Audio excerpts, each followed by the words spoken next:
Amidst pure chaos of storms and lightning, the final clash reaches its climax with raw, violent energy completely blanketing the battlefield. The terrifying monster takes a direct hit from a purifying bolt of lightning that tears across the sky and strikes right between its eyes. The special seal used in the assault completely shatters the divine creature's protective barrier. Covered in wounds and pushed past his absolute physical limit, the dark-haired warrior lets out a wild laugh as he realizes he pulled off the impossible. Even the beast cannot believe this human still has the strength to laugh in such an extreme moment, while the warrior simply revels in his victory. Watching that human-shaped monster remain on his feet despite such severe injuries, the creature genuinely wonders if he is even human at all. The beast laments its fate, recalling how it lived as a spiritual creature for 999 years, with only one single year left to become a true dragon. It never could have imagined that the hunter would bring an ancient talisman capable of eradicating a divine beast of such immense stature. In its final, agonized roar, the monster demands to know what kind of absurd grudge drove that man to go so far just to take its life. Collapsed on the ground and gasping for breath, the warrior simply calls the creature a foolish being who understood nothing at all. As its massive body crumbles without life, the beast asks what exactly he gained by sacrificing himself like this. Feeling the ray wash over his bruised face, he replies that he wanted nothing for himself. He was merely settling his debt with his benefactor. Staring up into the overcast sky, our protagonist finally wonders if all that terrible carnage is truly over for good. But suddenly, a shadowy presence echoes throughout the darkness upon hearing the warrior mention that specific name. The beast's remaining energy bursts into bright red flames, desperately demanding to know who he was talking about. A colossal surge of power engulfs the entire area in a blinding flash of light, wiping out everything in sight. Feeling its consciousness evaporate into nothingness, the creature's soul laments having such a futile and meaningless end. Yet, just when everything seemed lost in utter pitch black darkness, a heavy heartbeat begins to echo through the void. Snapping its eyes open in pure shock, the spirit cannot believe that it is somehow still alive. Examining its new body, the creature realizes that although its core energy center is completely gone, vibrant life still pulses within. As it tries to move around in this darkness, it bumps against a hard surface and wonders if it ended up trapped inside a cage. Filled with pride, the beast scoffs, thinking that sealing its core energy would never be enough to make it surrender. Gathering whatever strength it has left, it delivers a precise strike that completely shatters the structure enclosing it. The broken shell pieces tumble down and scatter across a puddle of water illuminated by a soft golden glow. However, the effort takes such a heavy toll that the creature collapses to the ground, completely lacking the strength to stand back up. When it finally manages to look around, it is left totally stunned to find itself inside a gigantic hall overflowing with mountains of gold. Looking a bit closer, the former dragon notices that every single item hoarded there radiates an extraordinary amount of magical energy. Thoroughly impressed by such lavish opulence, he wonders who on earth could possibly amass such an absurd treasury. And is when his attention shifts to a stone bearing ancient inscriptions right in the middle of the pile of gold coins.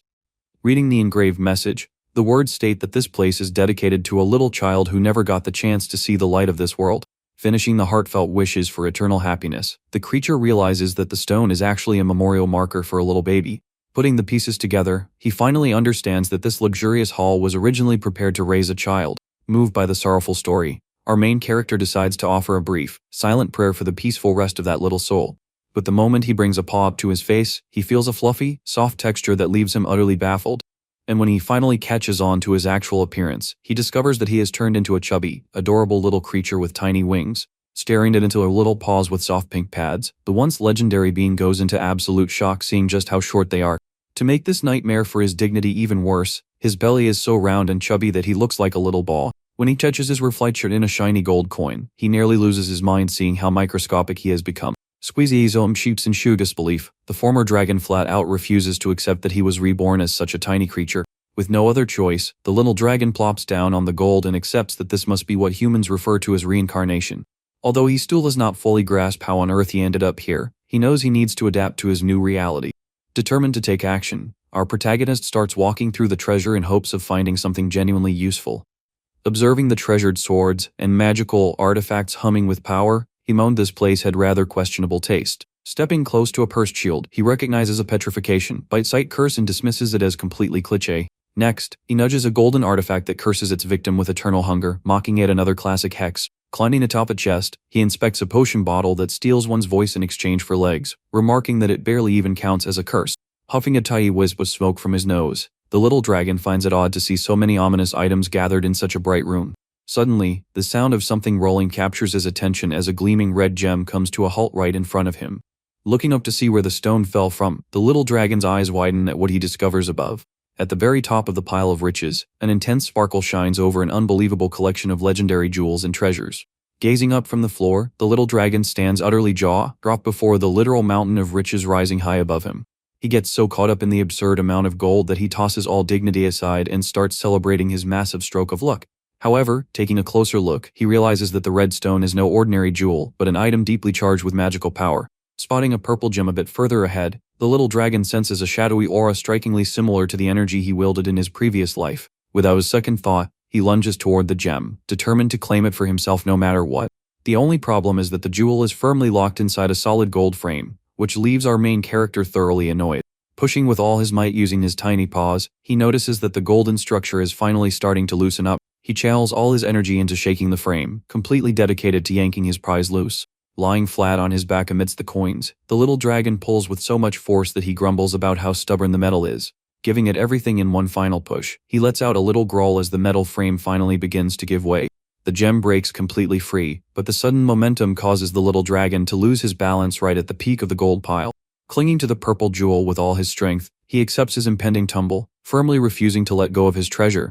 And just like that, our once legendary dragon rolls down the mound like a round little ball, bouncing all the way to the hall floor. Rubbing his sore head with a paw, he complains about the rough landing, recalling that in his old body, a drop like that would not even leave a scratch. But seeing that the jewel remained perfectly intact in his grasp, he lets out a sigh of relief knowing the effort was worth it. Suddenly, the air around him starts crackling with electrical sparks, and a spatial distortion causes the entire room to shake. Sensing an overwhelming, crushing pressure take over the surroundings, the little dragon instantly snaps into high alert. A glowing blue portal opens in the middle of the hall, heralding the terrifying presence of a formidable being on the other side. Sizing up that massive aura, he acknowledges that even at his absolute prime in his past life, victory would not have been guaranteed. Even so, remembering his pride as a divine creature of the darkness, he flatly refuses to back down in the face of danger. The spatial vortex expands fully, illuminating the entire hall with a radiant blue light. From the center of that blinding glow, the silhouette of a majestic, golden creature begins to reveal itself. A massive, glowing blue eye opens, staring directly down at the tiny dragon on the floor. And just like that, a magnificent golden dragon appears right before our microscopic protagonist.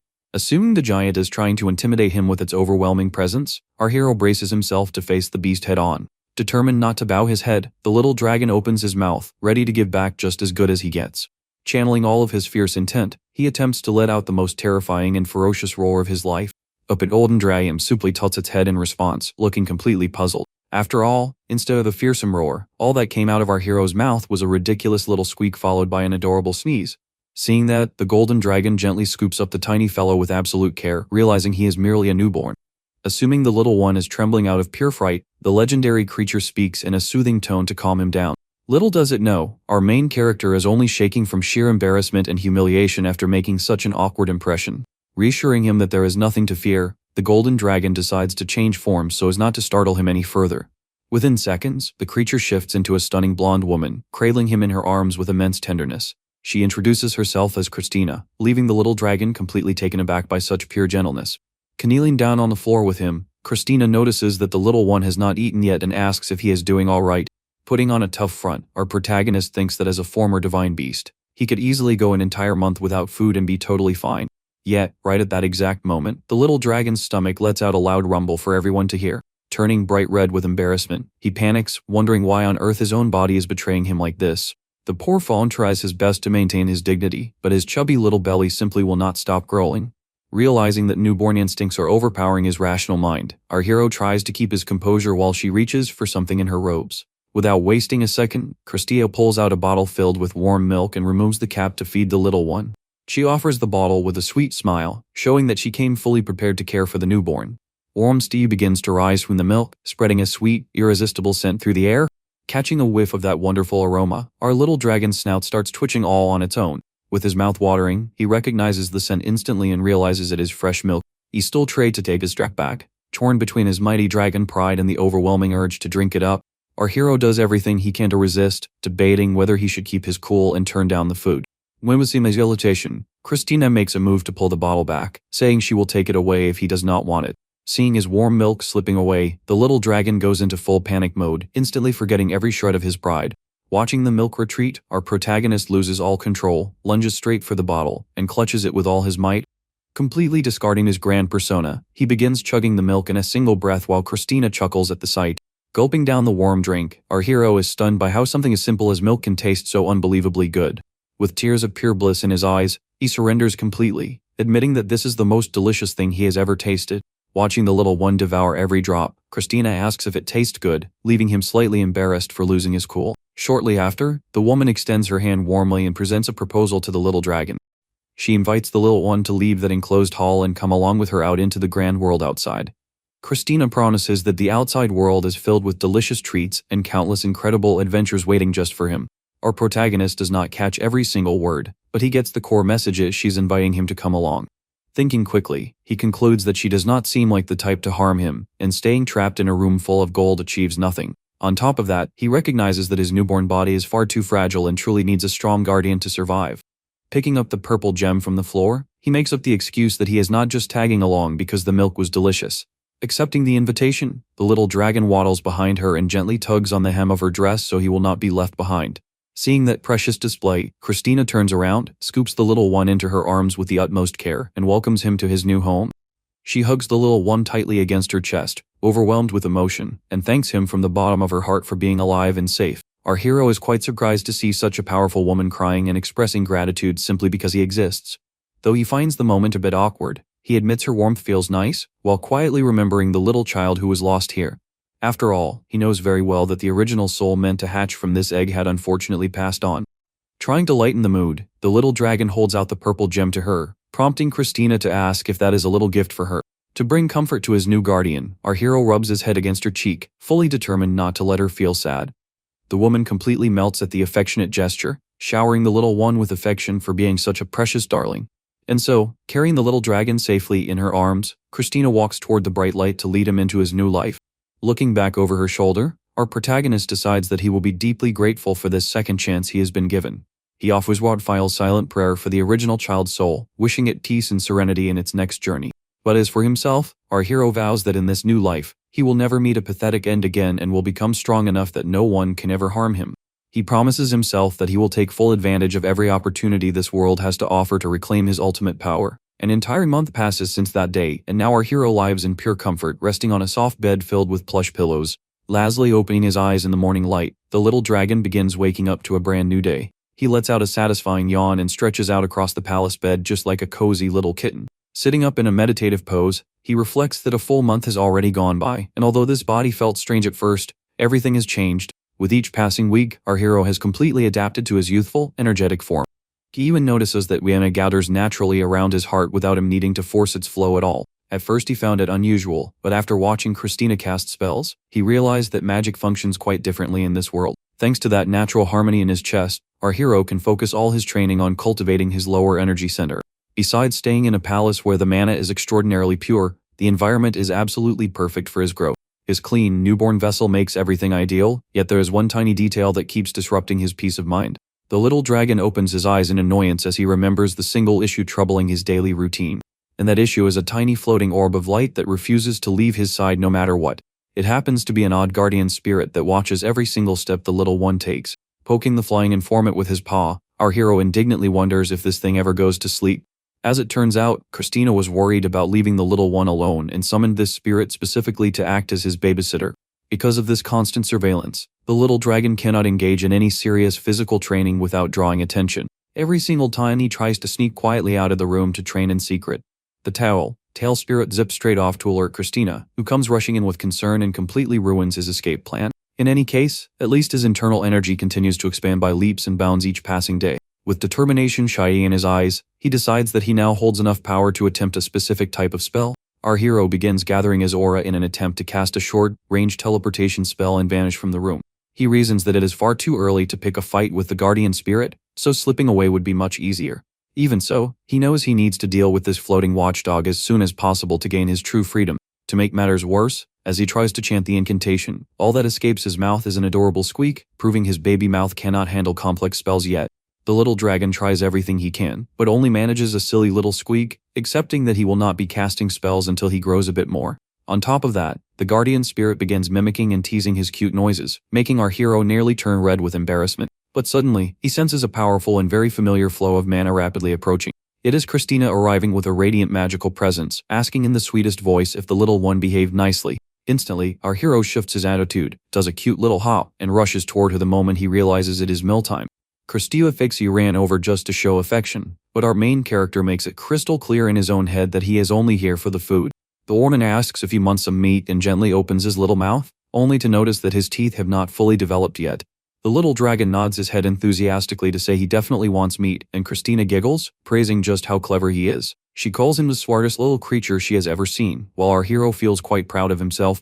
After all, he has 999 years of experience under his belt. Seeing that his adorable baby act is working like a charm, our hero keeps playing cute around her feet. He tries asking for his milk by climbing up her dress, but Christina completely misinterprets it and assumes the little one just wants to be held.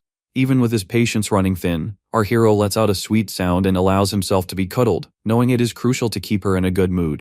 Completely charmed, the woman hugs the little one close and declares that he is the most gorgeous little dragon in the entire world.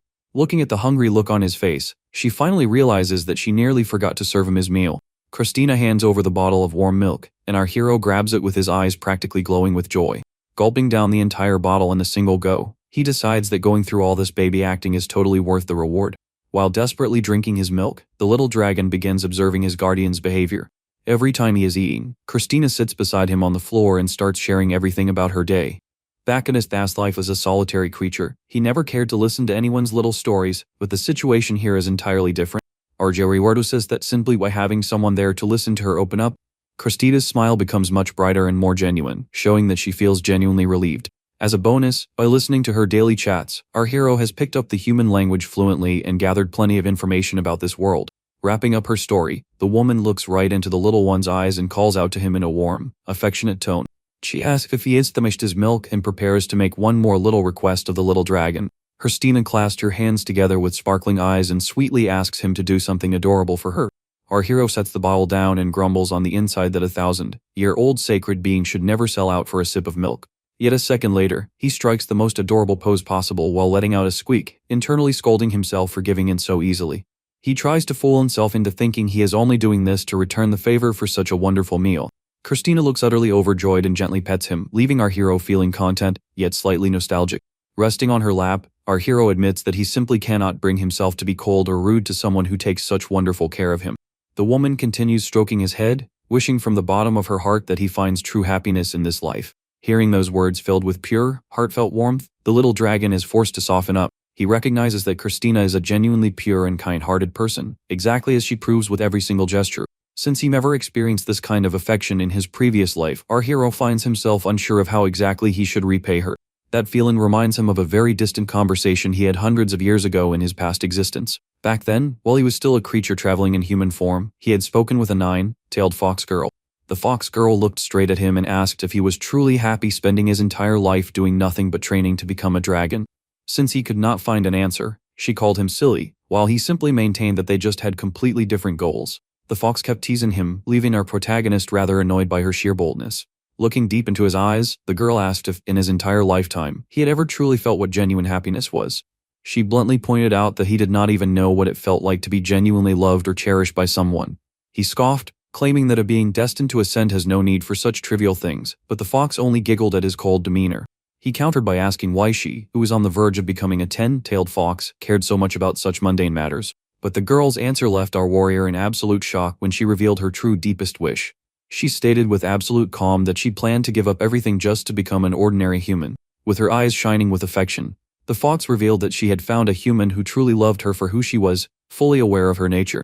She explained that when someone loves you with such intensity, it is only natural to want to return all that warmth. Saying her farewell, the fox said she hoped for the day when he would finally understand that feeling as well. She even playfully teased that he was far too stubborn to notice if someone like that ever appeared, which he immediately denied. But watching the girl walk away, he chose not to spoil her moment, knowing that choosing mortality meant she would never return. He remembers the words of someone from his past who wished him a good life and hoped he would be loved as he deserved, admitting she had grown rather fond of him. Back then, the fox girl would always put on a pouty, annoyed face whenever he tried to be nice. Since he usually kept a colder attitude, she would even complain, telling him to just say something grumpy as usual instead of acting soft. Thoroughly flustered by his kindness, she ended up running off while telling him to take good care of himself. He did not even understand why she reacted that way back then, since he was merely trying to be polite. But deep down, that girl simply wanted to express how grateful she was for everything he had done for her. even without fully grasping the meaning behind those words back then. Today our protagonist finally understands what it means to return genuine warmth. That is when Christina enters the room, smiling with all the love in the world, asking if he behaved nicely while waiting. Spotting the perfect opportunity, our little dragon decides to put his gratitude into practice. He begins taking his very first little steps toward her, leaving Christina completely amazed by his rapid progress.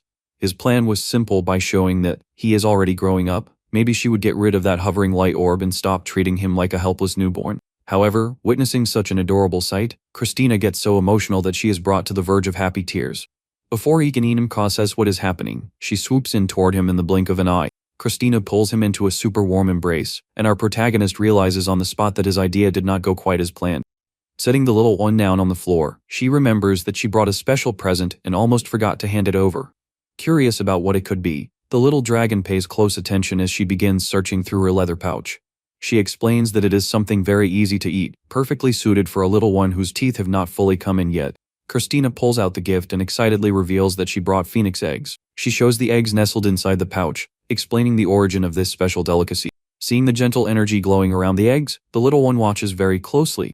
He recalls that the phoenix is an immortal bird that exists in an eternal cycle of renewal, much like the legendary vermilion bird. However, our protagonist knows one very crucial detail: the true divine bird is never born from a simple egg prepared like this. Eager to have a taste, he grabs the strap of the bag without wasting any time. Using all his tiny strength, he pulls the pouch closer while Christina watches, finding the whole scene utterly precious. He stretches out as far as he can and reaches his paw inside to grab one of the warm treats. Putting in quite an effort due to his tiny size, he slowly pulls the food out. He finally manages to take out the roasted egg and sets it down carefully on his own lap. Watching the little dragon take a tiny nibble of the shell, Christina practically melts from the cuteness. He manages to crack the shell open, revealing the juicy, warm center inside. Without a second thought, he opens wide and takes a big, eager bite right into the treat. The flavor is so incredible that our hero's eyes genuinely light up with joy. Christina is relieved to see that he enjoys it, explaining that the eggs were prepared using the flames of a red dragon, though she was slightly worried the flavor might be too intense. As he licks his snout, the little dragon feels a pleasant, gentle warmth of fire mana flowing from the food straight into his body. Seeing his excitement, Christina sets a small bottle of milk beside him so he can wash down his meal comfortably. Our hero takes the chance to take a good, long drink of milk, knowing he needs to take it easy so as not to overwhelm his young stomach. The texture of the egg is so soft that it goes down effortlessly. Satisfied with the first one, he quickly prepares to grab the next option from the pouch. However, upon touching the very next egg, he notices something unusual. This specific one is much redder and far harder than the rest. Since there are still plenty of other easy-to-eat eggs in the pouch, our hero decides to save that stubborn one for later. After polishing off a massive amount of food, the little dragon flops onto his back with his tummy completely stuffed. Christina laughs heartily at his huge appetite and lets him know that she will fetch more food for when he wakes up. She gives him a gentle pat on the head and asks the little one to get plenty of rest. As Christina's footsteps fade away in the distance, the little dragon lies there surrounded by eggshells. He lets out a huge yawn, admitting to himself that he overdid it with the meal and will need some time to digest everything. The post-meal drowsiness hits him so hard that his eyes start closing all on their own. Unable to fight off the heavy fatigue, the little one curls up in his cozy bed and drifts into a deep sleep. Some time later, he wakes up slowly and begins stretching, still feeling a bit drowsy. He sits up in his basket looking around, trying to figure out just how long he ended up sleeping. Noticing that there is no one else in the room, something nearby catches his attention next to the basket. He spots a container filled with freshly prepared eggs, realizing that Christina must have left more food ready while he was napping. He wonders whether he should eat another one, feeling that he has already digested his previous meal completely. The little dragon convinces himself that having just one more treat will not hurt at all. He even rationalizes to himself that it is not out of greed, but rather a pure strategy to absorb more elemental fire mana. As he approaches the basket, his little paws land directly on that hard, bright reg from earlier. Touching it once more, our hero immediately realizes something. He confirms that this is the exact same resilient egg that he could not crack open before. Knowing that he would have to deal with it sooner or later, he decides to take advantage of having no one watching to settle this once and for all. He takes a deep breath and begins gathering his energy straight into his front paw. The aura around him grows increasingly intense as he prepares a full-strength strike. Without hesitation, he unleashes a powerful magical hit directly against the egg. The strike connects with the shell with a heavy impact, sending sparks flying in every direction. To his absolute amazement, the egg simply glows brightly without sustaining a single scratch. Our hero tumbles backward in surprise, seeing that not even a hairline fracture appeared on the surface. Annoyed by the result, he quickly gets back up, flatly refusing to accept defeat. Licking his paw, the little one grows stubborn, deciding that he will not be outdone by a simple egg. He decides to pull out all the stops, gathering a massive sphere of draconic energy in his paws, telling himself he will only do this just this once.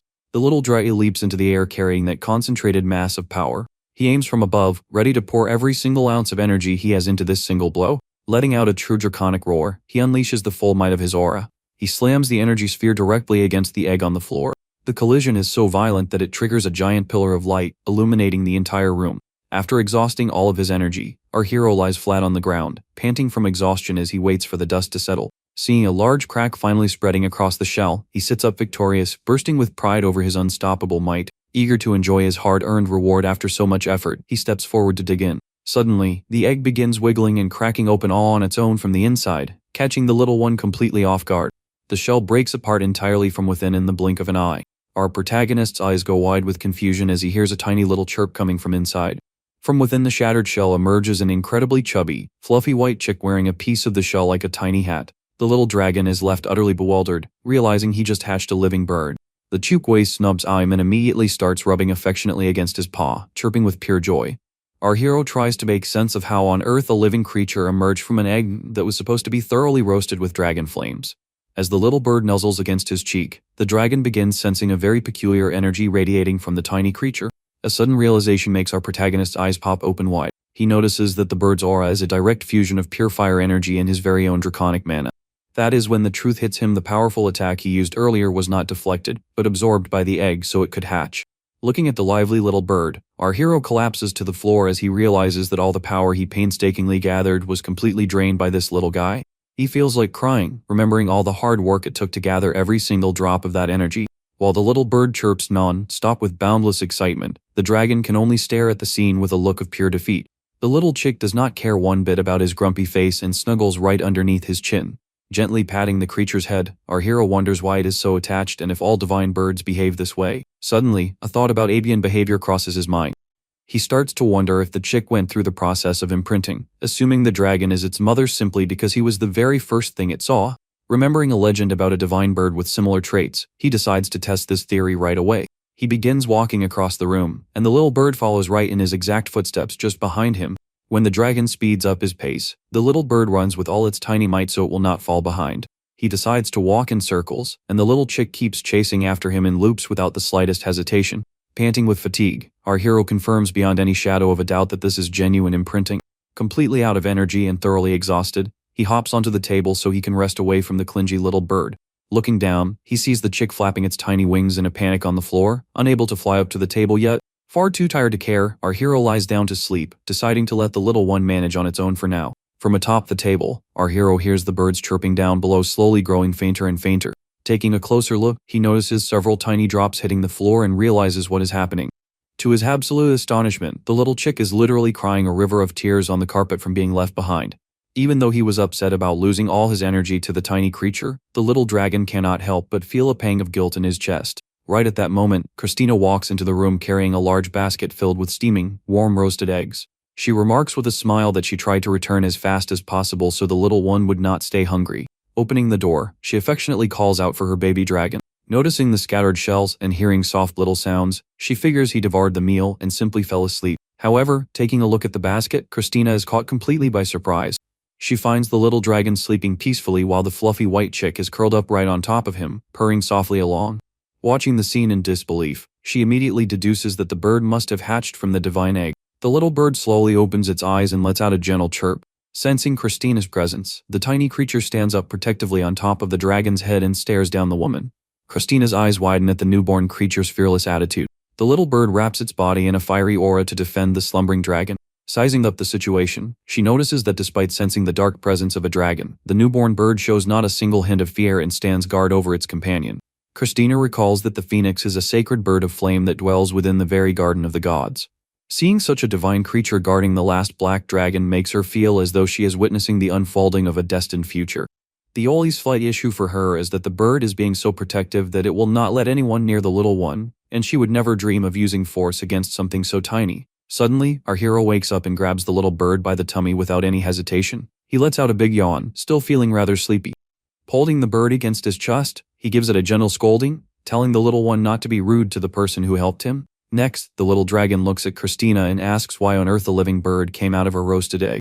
Christina explains with a smile that only one phoenix exists per generation, and it seems this little one was born as the new sacred bird of this era. She elaborates that whenever the previous generation's phoenix passes on, a new one is born within a span of 100 years. However, our hero finds that explanation rather strange, as he is fairly certain the phoenix of this era should still be alive and well. Christina grows thoughtful, wondering if the world is undergoing some strange anomaly or if this is an omen of what is to come. Deciding that she cannot simply ignore such a revelation, she calls upon her spirit companion Rai. She decides to meet with Pasius, the elder of the Red Dragons who commands fire and is also raising a youngster, to discuss the matter of the phoenix. The spirit Rai assures her that it will watch over everything, and Christina expresses her gratitude for the support. Before leaving, she warmly asks her baby dragon if he will be fine on his own, and he gives a confident wave of his paw. On the inside, our hero is celebrating wildly, knowing that Christina's departure means completely free time for him. Christina feels a bit hesitant about leaving them, but deep down she trusts that the little dragon will manage just fine. He is not just exceptionally clever for a newborn, but acts as though he already possesses his own mature mindset and values. His mana control is equally astonishing, vastly different from other youngsters who simply lose control of the magic around them. Our hero manipulates energy with surgical precision and depth, exactly the way he intends.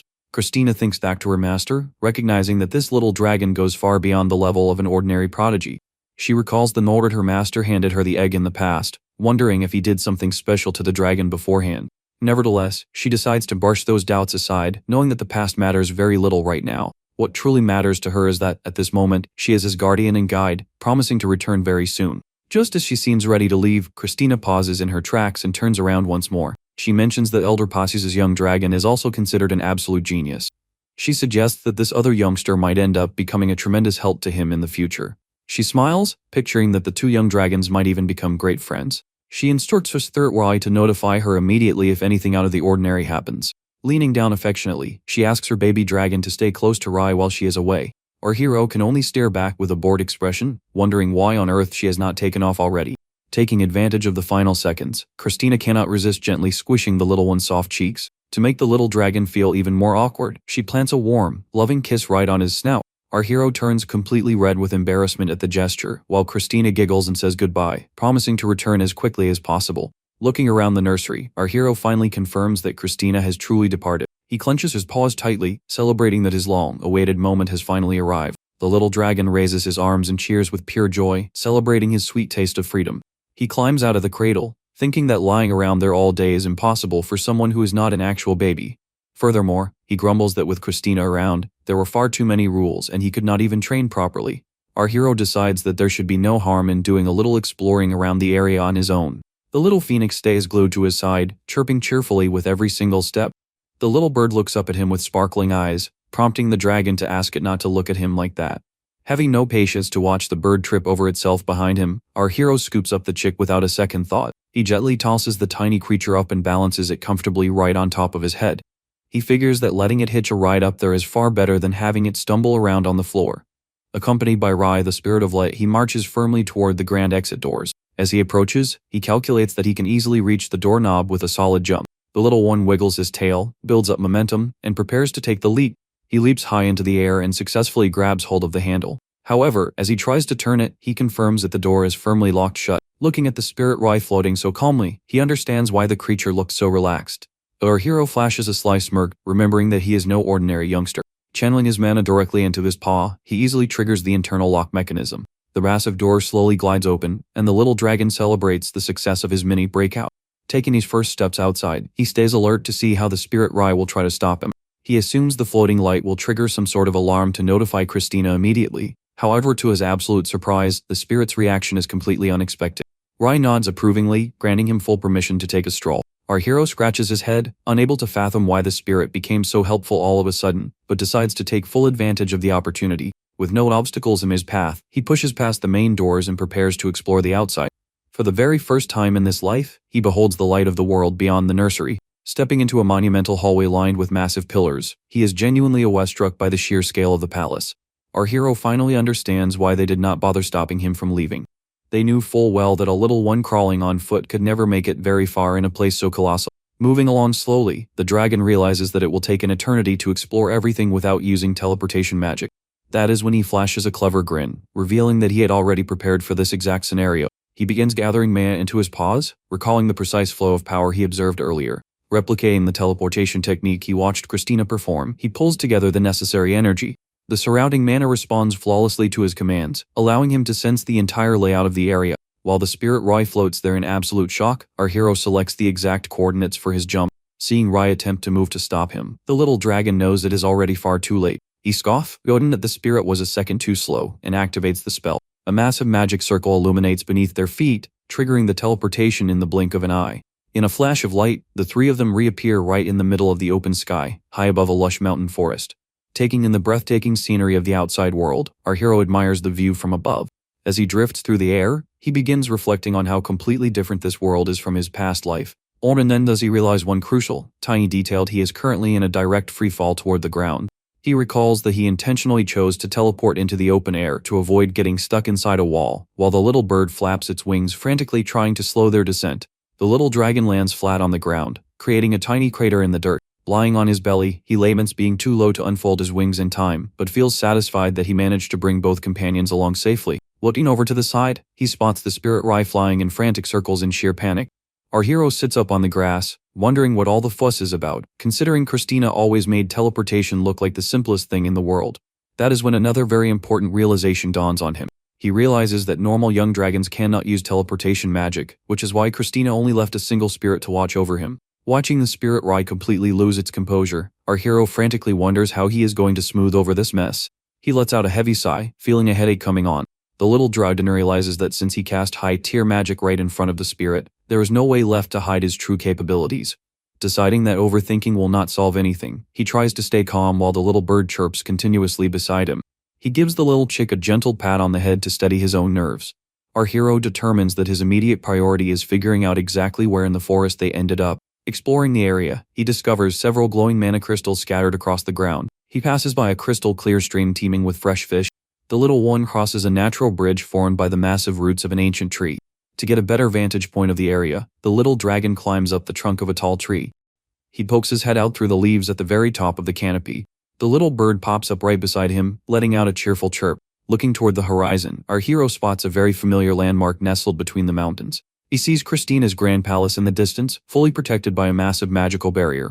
The little dragon is amazed to see what a true dragon's lair looks like from the outside. He notices the staggering amount of mana enveloping the palace, seamlessly blending the architecture with the mountain itself. Satisfied with having located his route back, he decides he has seen plenty for now. Our hero prepares to climb down from the tree, choosing to head back before causing any more trouble. He reasons that even though he teleported out on a whim, at least he kept his guard up the entire time.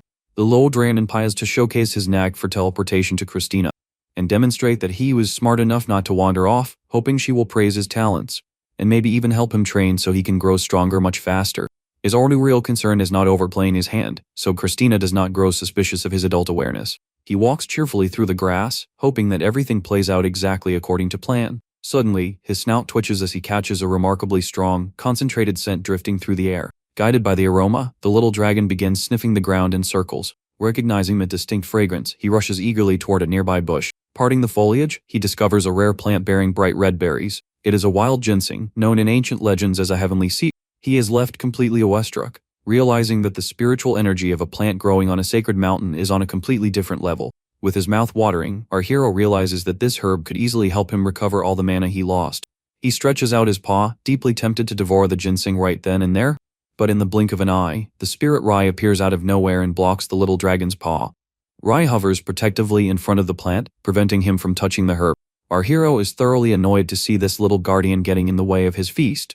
Irritated, he tries swatting the spirit aside with his paw so he can reach the plant. That is when the little bird perched on his head takes on a determined, heroic expression. The little chick launches itself like a tiny missile, tackling Rai straight out of the air and creating the perfect distraction. Taking advantage of the opening while the spirit is occupied, our hero lunges straight for the ginseng. He tries gulping down the massive root in one single bite before Rai can recover. The little dragon chews frantically, forcing the potent root down his throat. He manages to swallow the whole root, believing he has successfully secured his prize. The trouble is, the moment it hits his stomach, the herb releases a violent, uncontrollable surge of raw energy. Our hero's eyes widen in sheer distress as he lets out a high-pitched yelp while a dark aura erupts from his body. His vision begins blurring completely from the overwhelming spiritual shock hitting his young stomach. He begins coughing and heaving on the grass, sending the little bird into pure panic. The little chick dashes frantically to his side as the little dragon whimpers in pain on the ground. With his vision fading in and out, our hero realizes too late that the unrefined energy of that herb is far too potent for a newborn, feeling as though he will pass out any second. Before relenting consciousness entirely, his final guilty thought is having dragged both the little bird and the spirit into this mess. The little dragon blacks out on the grass while a mysterious, soft greenish aura begins enveloping his body. Steady footsteps belonging to someone wearing a green hood echo through the forest grass. A gentle, emerald-wined magic gathers around the little dragon, lifting his unconscious body safely away from the herb. The little chick lets out a surprised chirp as it watches the soothing magic wrap around its companion. The mysterious hooded stranger observes the unconscious little one with a careful, attentive gaze. With a subtle motion of the hands, the figure guides the currents of wind magic with exquisite gentleness. The stranger pulls a medicinal pill from within the cloak while the little bird chirps anxiously nearby. Without wasting a moment, the cloaked figure places the remedy directly into the little dragon's mouth. The medicine glides smoothly down the youngster's throat. The restorative mana takes effect instantly throughout his system, neutralizing all the wild energy from the potent root. Our hero slowly blinks his eyes open, realizing that the terrible discomfort in his stomach has vanished entirely. With his vision still slightly hazy, he catches the faint silhouette of the hooded figure walking away. As the stranger disappears among the trees, the little dragon feels the remainder of his strength fading away peacefully. He rests back onto the grass safely while the little bird lets out a relieved chirp. The little chick lands right beside him, chirping non-stop to make sure he is alright. Showered in affection by the little bird, our hero thinks to himself that he just needs to rest a bit before slipping into a peaceful slumber. Meanwhile, in another corner of the realm, Christina arrives at the domain of the red dragons and offers an elegant greeting. Before her rises the towering, magnificent presence of Elder Pages in his massive dragon form. Pages recognizes his guest, remarking that it has indeed been quite a long time since they last crossed paths. He addresses her as the leader of the Golden Dragons, surprised that she requested such an unexpected meeting. Assuming an elegant human form, Pages flashes an arrogant smirk, noting that he only agreed to see her because of her esteemed status. He takes a seat on his throne and demands that the matter be truly important so as not to waste his time. Christina bows politely, apologizing for the intrusion and promising to get straight to the point since it involves a delicate matter. Without beating around the bush, she reveals that a newborn of the legendary Black Dragon lineage has just hatched. Pages bolts up from his throne in complete shock, while Christina adds that she has not yet reported this birth to Lord Isha. Breaking into a cold sweat, Pages demands to know why she came to tell him first before informing the Supreme Lord. Christina explains with heartfelt sincerity that the little one is still far too young. She insists that he needs ample time to grow and experience the essential lessons of life, so he can truly develop his own identity and free will as a dragon. For that reason, she asks Pages to help protect him and ensure that Lord Isha does not interfere with the youngster's upbringing.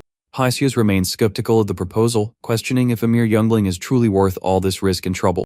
That is when Christina drops her second massive revelation that very same youngster recently brought forth a new phoenix.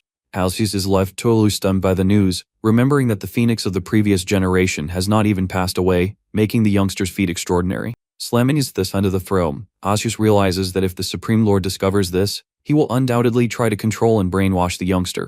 He knows that if the Lord deems the little dragon a threat, he will bypass every single dragon law to eliminate him. Smirking at her cleverness, Pages praises Christina's wit, acknowledging that she knew full well he could never turn down such an offer. Christina smiles with quiet satisfaction, stating that she simply trusted he would make the wisest choice. Pages notes that, as the sole heir of the Shadow clan, the youngster will become an elder in the future, making it wonderful for him to form a bond with his own son, the future elder of the Fire clan. He promises to send his son to her palace soon to teach the youngster the proper training of a successor, and Christina bows in gratitude. Pages bent a farewell, pleased, considering this a highly productive conversation for both sides. Walking out of the palace, Christina reflects on just how arrogant Lord Isha truly is. Spreading her radiant golden wings into the sky, she can hardly wait to see his expression when he realizes there are things beyond his control. She wears a slight smile, thinking that the reminder that things do not always go as planned applies equally to Pages himself.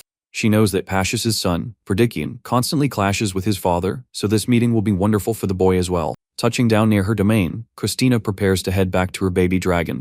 She warmly wonders if he might be hungry, considering bringing along something delicious for him to eat, when suddenly, an emergency distress signal strikes her mind with full force. Clutching her head in alarm, she recognizes the emergency call coming straight from her spirit companion, Rai. Realizing the gravity of the situation, pure panic washes over Christina's face. Terrified for the little one's safety, she takes off flying at top speed toward the magical beacon. Arriving in the forest, she finds the little bird calling out frantically beside the unconscious dragon resting on the ground. Cradling the youngster in her arms with utter concern, Christina wonders why everyone was outside the shelter and what on earth happened here. That is when she glances at the ground and spots the discarded root lying nearby. Realizing that it was a mandrake root, Christina is completely stunned to learn that the youngster actually swallowed it. After all, the mandrake is an extremely hazardous plant on its own, and in this region, the local flora absorbs the raw mana of dragons, making it even more intense. To her, it seemed almost unbelievable that a tiny dragon just 1 month old could endure ingesting a centuries-old mandrake. But catching a subtle fragrance in the breeze, Christina immediately puts the pieces together and understands how the youngster is still breathing. She remembers Lizu, the most gifted healer among the green dragons, who despite her youth belonged to Lord Ish's faction, making her discovery of the youngster quite risky. Even knowing that danger, it was thanks to Lizu's timely care that the little one pulled through, leaving Christina unsure whether to breathe a sigh of relief or worry about what lies ahead. Feeling the heavy weight of responsibility, she blames herself for assuming that leaving Rai on guard was enough, believing the youngster could never leave the shelter alone. After all, it was remarkable that a newborn not only attempted to cast teleportation magic but actually pulled it off, even if his very first act was taking a bite out of a mandrake. As Christina ponders how much of a handful this little one is going to be, our protagonist begins regaining consciousness upon hearing that familiar voice. Recognizing Christina instantly, the little one blinks his eyes open in surprise as she notices that he has finally awakened. With tears glistening in her eyes, Christina offers a heartfelt apology for not watching over him more carefully. Seeing her distress, our hero realizes how deeply shaken Christina was and feels a pang of guilt seeing how much she truly cares for him. Wanting to reassure her, the tiny fellow snuggles against her and lets out an affectionate sound, silently apologizing for wandering off on his own. Sensing his lingering exhaustion, Christina gently suggests that they head back inside the shelter so he can get some proper rest. Once settled comfortably back in his cozy bed, the little dragon attempts to organize the flow of energy within his body. Sizing up the internal state, he notes that his inner strain left his mana in complete disarray, but feels grateful just to have walked away from that foolish stun intact. He admits to himself that he grew careless by assuming the plant was identical to the ones from his past life, forgetting that this new realm has its own unique rules and hazards. Putting himself on guard never to make that mistake again, the youngster feels relieved that he kept up with his daily conditioning up to this point. Setting his reflections aside for a moment, he focuses all his concentration on absorbing and refining the energy he took in. While he focuses his mana, the fluffy white bird waddles over and begins letting out soft chirps beside him. Curious about the tiny creature's behavior, our hero turns around, puzzled by what is going on. Suddenly, the bird begins coughing and wheezing out of nowhere, leaving the little dragon thoroughly worried. Seeing the little creature tearing up and sniffling, our hero realizes it was crying non-stop out of sheer concern for him. Touched by the sweet gesture, the little dragon pets the bird's head, trying to soothe it and showing that it was merely a temporary stomach ache. Looking at everyone around him, he notices how deeply these individuals genuinely care for him, without it being any sort of duty. The youngster reflects on whether he ever had anyone in his past life to share happy and sad moments with like this, and if he did, he admits he never truly appreciated it back then. In any case, feeling that warmth and having people by his side brings a comforting sensation that he simply cannot deny. Just then, an unusual glow catches his attention a moment later. He notices the little bird nuzzling against him while radiating a soft, warm golden light. Surprised by the sight, the little one swallows dryly, wondering what the bird is doing. That is what he feels, a pure, cleansing energy spreading throughout his entire vessel. Tasting a tiny drop of the magical essence flowing from the bird, he attempts to understand the composition of that power. He absorbs the concentrated essence to observe its immediate impact on his system, and right away, he confirms his suspicion as he feels the internal reaction. The purifying essence not only completely neutralizes the lingering toxins, but also fills his energy core with a vibrant elemental firepower. Stunned by that revelation, the little dragon stares at the bird, completely amazed by the power packed inside such a tiny creature. Thrilled by the usefulness of his new companion, our hero gently pets the bird, praising just how helpful it turned out to be. Shortly after, Christina enters the room with a radiant smile, warmly asking if he had a good rest. Looking at the little one, she notes that although he seems recovered, that must have been quite a frightening ordeal for him. She explains that it hit him so hard because he is still just a newborn, assuring him that once he grows up, a mere mandrake root will not even tickle him. The little one moves around adorably in her hands, wanting to convey the message that he is feeling much better and will bounce back in no time. However, as she looks closely at him, Christina's expression shifts into something more serious and contemplative. Even after hearing Rai's report, she still found it hard to believe that a dragon so young managed to cast teleportation magic.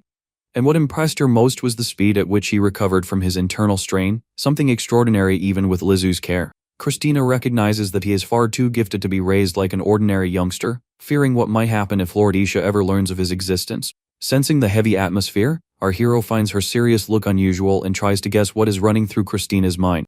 Feeling a bit uneasy, he hopes she is not growing suspicious of his true nature, even considering pinning the blame on the little bird if things get tricky. That is when Christina breaks the silence and calls for the little one's attention once more. Gently holding the youngster's paw, Christina makes a difficult decision and announces that she is going to grant him something of immense importance. She reveals that she has decided to perform the legendary rite of inheritance upon him. The youngster tilts his head, completely puzzled, wondering what on earth this inheritance magic could be. In truth, this is an ancestral magic woven from an ancient tongue, considered a sacred gift bestowed by the divine upon the conscious beings of this realm. The spell serves to imprint the core foundation of draconic knowledge, allowing the successor to inherit and cultivate the capabilities of their predecessor. The level of abilities gained depends entirely on the mental maturity of the youngster, yet the process places a colossal physical and mental strain on the little one. And the most daunting part is that, depending on who bestows the inheritance, dark and hazardous thoughts can also end up being passed down. That is why almost no one dares to attempt this magic, especially since it demands strict conditions and carries numerous restrictions. The primary limit is that this rite can only be received once in a lifetime, and with a solemn gaze, Christina asks if the little one trusts her. She makes it clear that while it grants incredible power, the ritual is intensely demanding and risky, and she emphasizes that for it to succeed, the little one must place his absolute trust in her care. Opening her heart with complete sincerity, Christina confesses the truth behind her hesitation. Deep down, all she truly wanted was to provide something simple and peaceful for him. A normal, carefree childhood where he could simply grow and play without carrying heavy burdens. Cherishing to avoid moments and experiences that can only be lived during one's earliest years.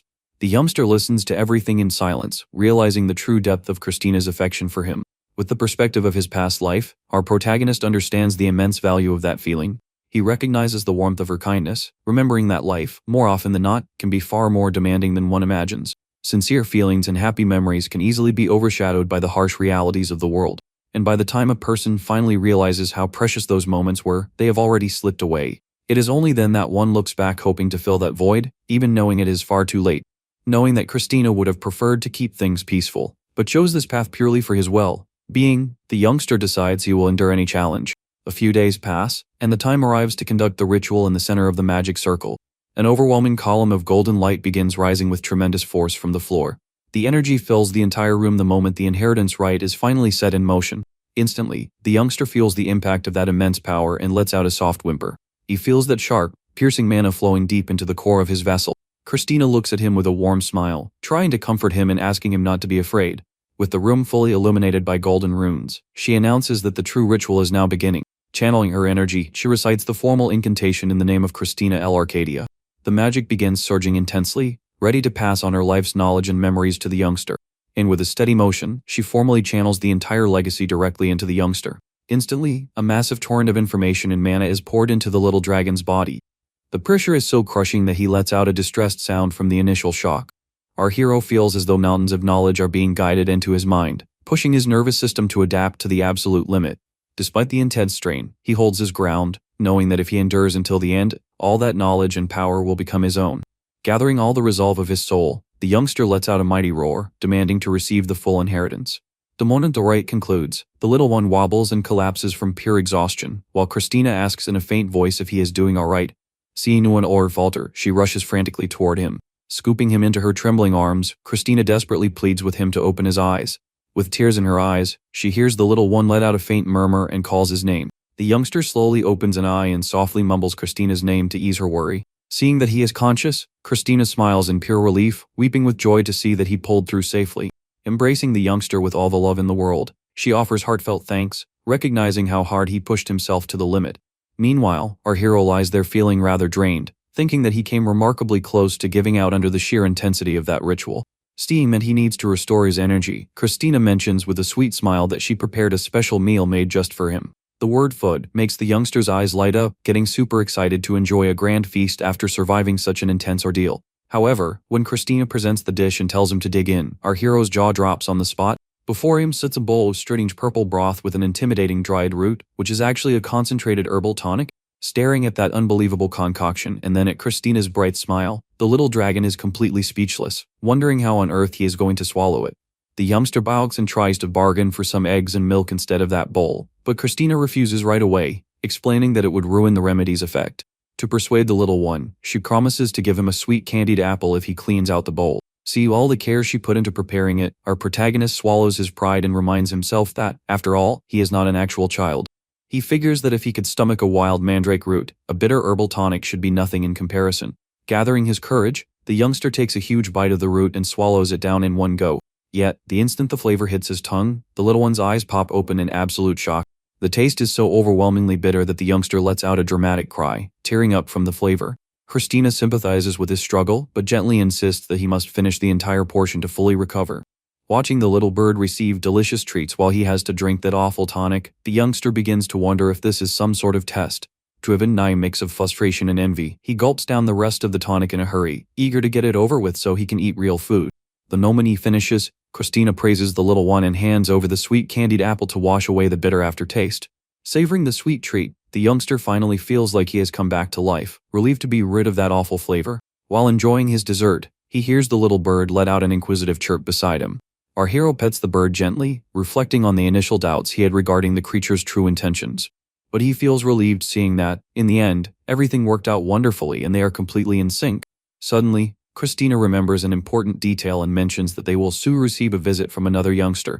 The young hero perks up his ears with curiosity upon hearing about the visitor, wondering if this other child is also a young dragon. Christina asks him to keep his power in check around the guest, since having endured the inheritance right at such a tender age is an extraordinary feat that might overwhelm the visitor. She reveals that the boy's name is Perdikian, and he is none other than the successor and future leader of the Red Dragon clan. Just then, a floating blue interface appears right before our protagonist's eyes. The panel displays all of Perdikian's profile, revealing that he is a fire dragon of 705 years known as the Cold Flame. Looking at Christina's reaction, the youngster realizes instantly that this visual status window is only visible to him. Finding the interface quite intuitive, he decides to browse through the display to see what other interesting details he can uncover. While he browses the screen, Christina remarks that he must still be hungry after expending so much mana. And to his delight, she opens a spatial pocket filled with a true feast of warm bread, fresh milk, and plenty of eggs. Faced with such abundance, our protagonist digs in with pure joy, silently offering eternal thanks for having received the inheritance magic. Watching the little one eat with such enthusiasm, Christina begins pondering something meaningful. She mentions that it might be a bit early, but it is high time he starts thinking about choosing his very own name. She explains that for a dragon, a name acts as the fundamental trigger to awaken the mystical ability known as the power of words. The youngster grows thoughtful, wondering if using his old name would sound strange in this realm, despite holding a deep sentimental bond with it. He recalls the moment in his past life when his master noticed his dark scales and named him Mook, or rather, Lee Mook.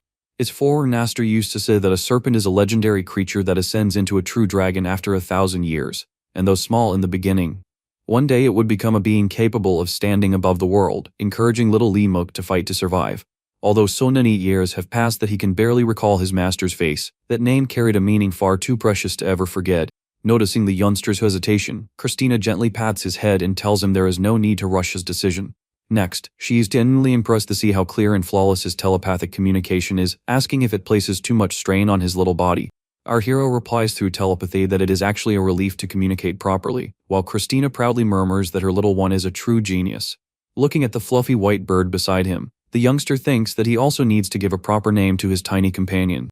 That is when Christina smiles and announces that the timing for the greeting is perfect. She says she will go welcome their guest, Perdikian, and will return in just a moment.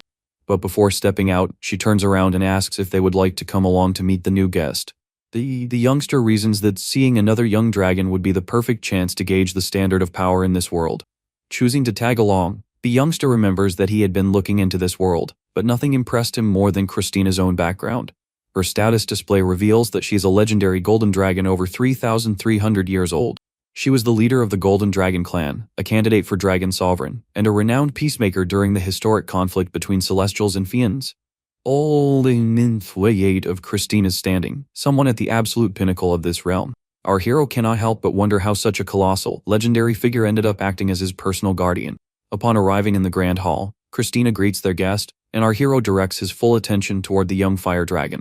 Standing there as the proud heir of the Red Dragon clan, Perdikian offers an elegant bow, stating that it is a great honor to meet the legendary Golden Dragon once again. Perdikian respectfully greets the leader of the Golden Dragon clan, Christina. Tim, he shifts to the floor and asks if that tiny fellow is the newborn Black Dragon. Christina confirms with great pride, noting that despite his tiny size, the youngster is remarkably exceptional. Hearing Christina affectionately call him her little one, the youngster lets out an adorable little sound. Wanting to be friendly, our hero reaches out a paw to greet the guest. However, Perdikian simply observes the gesture in complete silence, without showing any reaction at all. He steps closer with a rigid posture, maintaining a cold and indifferent stare. But our protagonist notices something off and snaps onto high alert that very second. He senses a distinct wave of hostility radiating from that red-haired boy. Even though the boy masked his sharp glare in the blink of an eye, the intention did not slip past our hero. Our protagonist finds the attitude very peculiar, as it makes zero sense for someone to harbor resentment toward a newborn he just met for the first time, looking almost as if they were long-time rivals. The youngster thinks how fortunate it is that he is no ordinary newborn, when suddenly he is interrupted by an alarmed chirp from the bird. The little bird begins flapping its wings frantically atop his head. The creature ruffles its feathers and lets out a fierce chirp, glaring at the visitor as if ready to protect the little dragon. The bird refuses to back down, boldly staring down Perdikian and making the atmosphere between them quite peculiar. Somewhat annoyed, Perdikian mutters under his breath, wondering what this irritating little puff of feathers is supposed to be. Quickly masking his disdain, Perdikian clears his throat and asks what kind of bird that is, while our hero Riley thinks that he heard the boy's remark loud and clear. With a radiant smile, Christina reveals that the tiny bird is actually a newborn phoenix. Perdikian is left completely stunned by the revelation, questioning how that could be possible when the phoenix of the previous era is still alive. Christina admits that she has never witnessed anything like it either, but explains that she and Pasias are simply looking after the little one until its powers awaken. Perdikian falls silent the moment he hears his leader's name mentioned, and our hero notices how quickly the boy straightened up. Christina gently pats Perdikian's hair, thanking him for making the long journey here. She asks him to be a wonderful older brother to the little one, and the boy agrees with a touch of awkwardness. Seeing his disappointed expression when Christina stops petting him, our hero chuckles internally, thinking that kids are all the same deep down. Yet, despite the amusing scene, the youngster cannot simply forget what happened earlier. That look tinged with malice that Perdikian gave earlier was still lingering in his thoughts. Determined to figure out the red-haired boy's true intentions, our protagonist decides to put him through a little test. He lunges forward out of nowhere, catching Perdikian completely off guard. The little one gives a playful pat on Perdikian's head, curious to see how he will react to the contact. He knows it looks like simple baby play, but if Perdikian truly hated him, a tap on the head would be more than enough to provoke a reaction. The red-haired boy stammers, unsure of how to react, caught completely off balance by that affectionate gesture. Instead of anger, Perdikian's face turns completely bright red with embarrassment. Seeing that deeply flustered reaction, our hero grows puzzled, realizing the boy might not harbor as much ill will as he seemed to. Still intrigued by the earlier hostility, our hero decides to test his reaction just one more time. Perdikian is startled when the little one tries to push forward once again. However, the little dragon ends up losing his footing and starts tumbling straight toward the floor. The youngster panics, already bracing himself mentally for the hard landing. Christina is startled by the sudden commotion and asks if both of them are alright. While Christina apologizes, assuming the little one simply got overly excited, our protagonist realizes what truly took place. Perdikian had thrown himself forward to catch the little one in his arms, ensuring he would not get hurt from the fall. Surprised by the protective reflex, the youngster tries to thank him for catching him. But the red-haired boy turns completely bashful on the spot, asking in a stammer if he is alright. Then, he turns his head away, trying to act tough as if nothing had happened at all. He tells the little one to back off in a cool tone, despite having just shown immense concern for his safety. Our hero sees right through it, realizing it was never true malice, but rather pure embarrassment from someone who simply cannot be honest about his own feelings, acting like a typical proud boy of his age. Considering the heavy background the red-haired boy carries, our protagonist completely understands why he turned out this way. Clearing his throat to mask his awkwardness, Perdikian offers a mild scolding, telling the little one not to go throwing himself at just anyone. And while delivering the reprimand, he cannot entirely hide his fascination at seeing just how remarkably tiny the little dragon really is. Christina reminisces about the past, remarking to Perdikian that he was also quite tiny back then, though slightly larger than the little black dragon. Perdikian mentions that he cannot even picture himself being that small, and Christina agrees, noting that many years have passed since those days. She shares that she rarely gets the chance to see him, yet she holds onto every memory of the red boy's early days with deep fondness. After all, when he was a newborn swaddled in blankets, he was the sweetest and most adorable little one in the world. Girino's warm words leaves the boy visibly touched, his cheeks flushing pink. Watching that reaction, our protagonist clearly senses the genuine warmth in the air. But suddenly he feels that same unusual sensation from earlier begin to return. Intense hunger and magical exhaustion start weighing heavily upon the little dragon's body once more. He covers his face with his paws and lets out a soft whine, recognizing it as a side effect of mana depletion. The youngster cannot even understand how his stomach is empty again after devouring an entire feast just minutes ago. Noticing that he is hungry once more, Christina asks Perdikian to watch over him while she goes to fetch more food. Before leaving the hall, she affectionately reminds them both to play nicely together. The moment Christina turns her back, Perdikian's posture shifts immediately as he addresses the little one in a sharp, stern tone. Our hero finds that sudden switch rather odd, wondering if the red-haired boy was merely putting on an act the entire time. Yet, to everyone's surprise, Perdikian cups the little dragon's cheeks with both hands. Gently squishing those chubby, soft cheeks, the boy stares down at the youngster with quiet fascination. He reflects that this little creature is the younger brother he must guide from now on, while our hero wriggles in annoyance, telling him to let go. The little bird flutters over to defend the dragon, but Perdikian tells the creature to hush because he is having a conversation with his brother. Putting on an air of authority, Perdikian warns that he will not go easy on his training just because he is young, telling him to forget about getting spoiled. Our protagonist is left in disbelief, wondering what on earth a boy like that could possibly teach him. He figures that, having received the inheritance magic, he should be the one giving lessons. Completely unsure of what to do with this fiery young lad, Perdikian lets out a confident sigh, clearly feeling quite proud of himself. Next, the boy sparks a small flame in his hand and faces the little bird, wanting to assert his authority. He scoffs at the bird, finding it absurd that a tiny creature would dare challenge the future leader of the clan. Flashing a fiery gaze, Perdikian demands proper respect as the future head of the fire clan. He raises his hand and conjures an impressive wave of fire in the middle of the hall. Our hero notices that the boy is holding back his power so as not to harm the bird, but remembers that, young or not, a phoenix is still a phoenix. Perdikian is startled when the little bird's flames begin flaring uncontrollably, creating a risk of hurting everyone around. The tiny bird itself begins panicking as it loses control of its own elemental power. Seeing the danger, our protagonist steps forward and shields the bird, taking full responsibility as its master. The flames swirl in a hazardous vortex throughout the room, yet the little dragon faces the fire head-on, maintaining absolute composure. Spotting the youngster amidst the blaze, Perdikian panics and shouts in distress. The boy does everything in his power to reel in his mana and extinguish the flames before the little one gets hurt.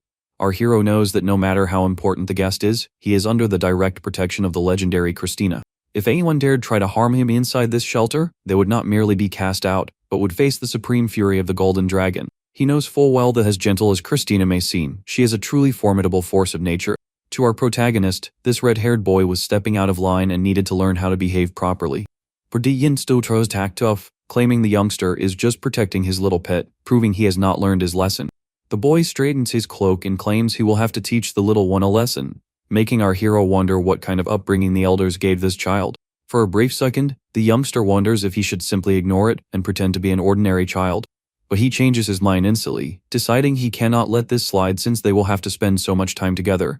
He concludes that the best approach is to put this youngster in his place right away. Perdikian finds it strange to see the little one marching toward him with an utterly serious expression. With a sharp spark in his eyes, our protagonist decides he will establish the hierarchy between them right here and now. A monstrous, overwhelming draconic aura rises behind the tiny youngster, completely filling the entire hall. The boy turns pale with fright, feeling suffocated by the crushing pressure that leaves him unable to draw a breath. With a simple flick of his paw, our hero directs all of that immense spiritual weight forward, and the presence is so formidable that it forces the heir of the Red Clan down to his knees in sheer shock. Deciding that he has made his point, the little dragon withdraws his aura, leaving the boy trembling and gasping for air. Caught completely unprepared by that overwhelming presence, the boy struggles to catch his breath and asks, terrified, what the little dragon truly is and how he possesses such a frightening aura. Our protagonist notes that despite all his tough talk, the boy's mental resilience is quite fragile. Though he acknowledges his own point of comparison is an ancient being with over 900 years of cultivation. As much as the red-haired boy tries to glare at him with anger now, to our hero, that furious look seems merely like the panic of a cornered wild animal. Even so, remembering the spell the boy cast earlier, our protagonist admits his instincts are remarkably sharp, and despite acting like a fearful lion, he possesses immense raw talent. He deduces that because the boy only received rigid training from his elder, he ended up growing up without any proper emotional nurturing. At this moment, the puzzle pieces begin falling into place in our hero's mind. He finally understands Christina's intention since she could not be an ordinary playmate for the boy. She brought the little dragon to serve as his companion. Thinking it through, our hero realizes that gaining the goodwill of a future elder candidate brings tremendous benefits for himself as well. Furthermore, observing the boy closely, he notices that the lad is merely awkward from a lack of social connection. The type who, once he opens his heart, remains loyal for life.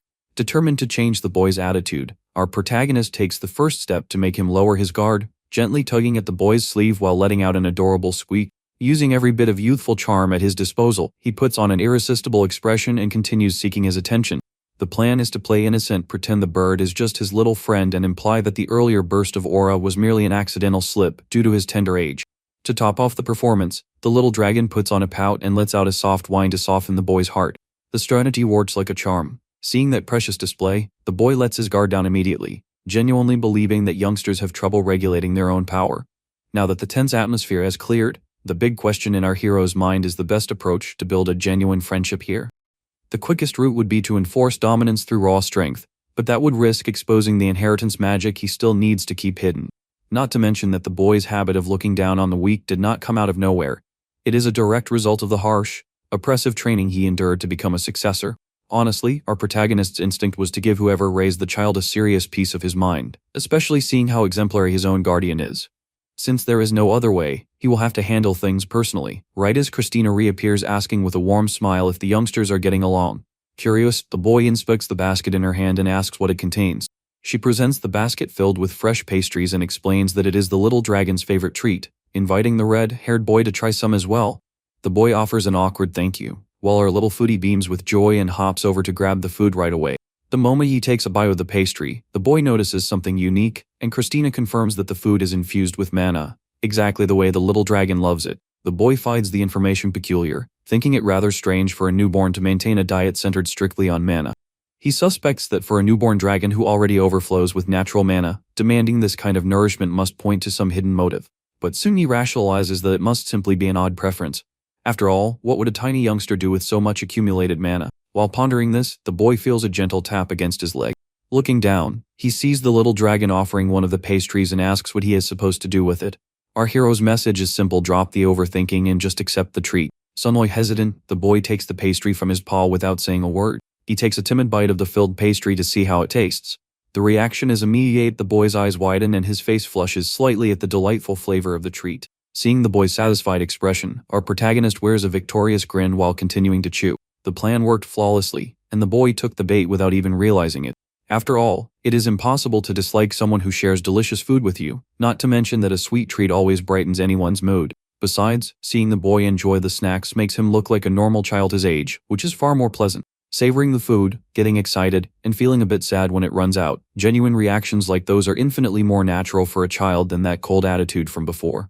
In our hero's view, there are two kinds of deceivers: those who mislead out of pure malice and choice, from whom it is best to keep maximum distance.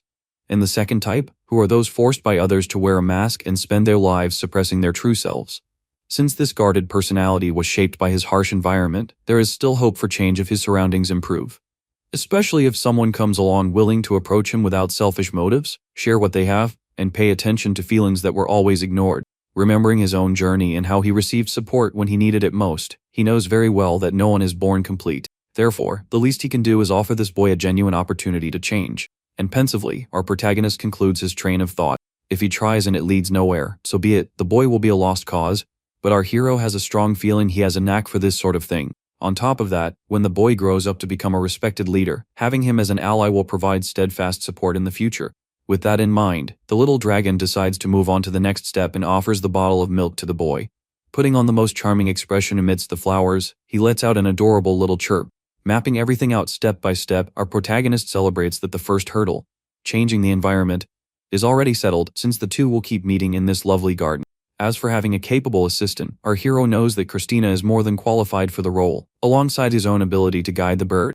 Therefore, the little dragon concludes that he should make the most of the boy's presence here to put another idea into motion. He then carefully snaps the pastry in half to proceed with his plan. The boy, who was busy enjoying his own treat, notices the movement and looks at him with utter confusion. Holding out the broken piece toward him, the little dragon lets out a sound, prompting the boy to ask why he is handing him half a pastry. Seeing the dragon gesturing with his paws, the boy tries to guess if he is asking to break the treat into even smaller pieces. Our hero points toward the bird on the ground, making the boy finally catch on to the true purpose behind it. He realizes that the little dragon wants him to crumble the treat to feed the bird, while the chick lets out a puzzled chirp. The boy starts to complain, but this is a waste of time. But catching the little dragon's bright, pleading gaze, he finds himself completely unable to say no. Letting out a long sigh, he gives in to the adorable pressure and crumbles the piece of pastry in his hand. Pleased to see that the boy is learning how to care for someone smaller, our hero watches as the lad softly asks if that amount is enough. He extends his crumb-filled hand toward the bird, who inspects the food with curiosity. Feeling slightly awkward, the boy asks the little bird to take the treat from his hand.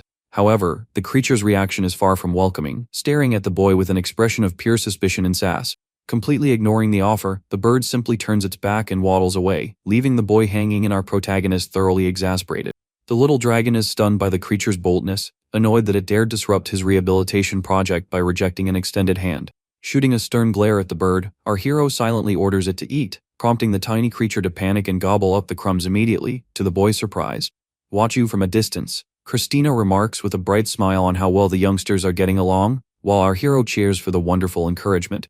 Slightly embarrassed by her praise, the boy scratches his neck and mutters that it was really nothing special.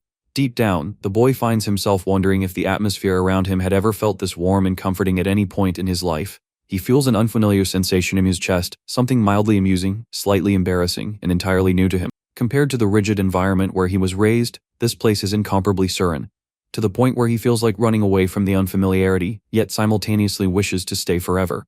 Deciding to break the silence, the boy speaks up. He remarks that, evidently, these little ones have rather refined taste in food.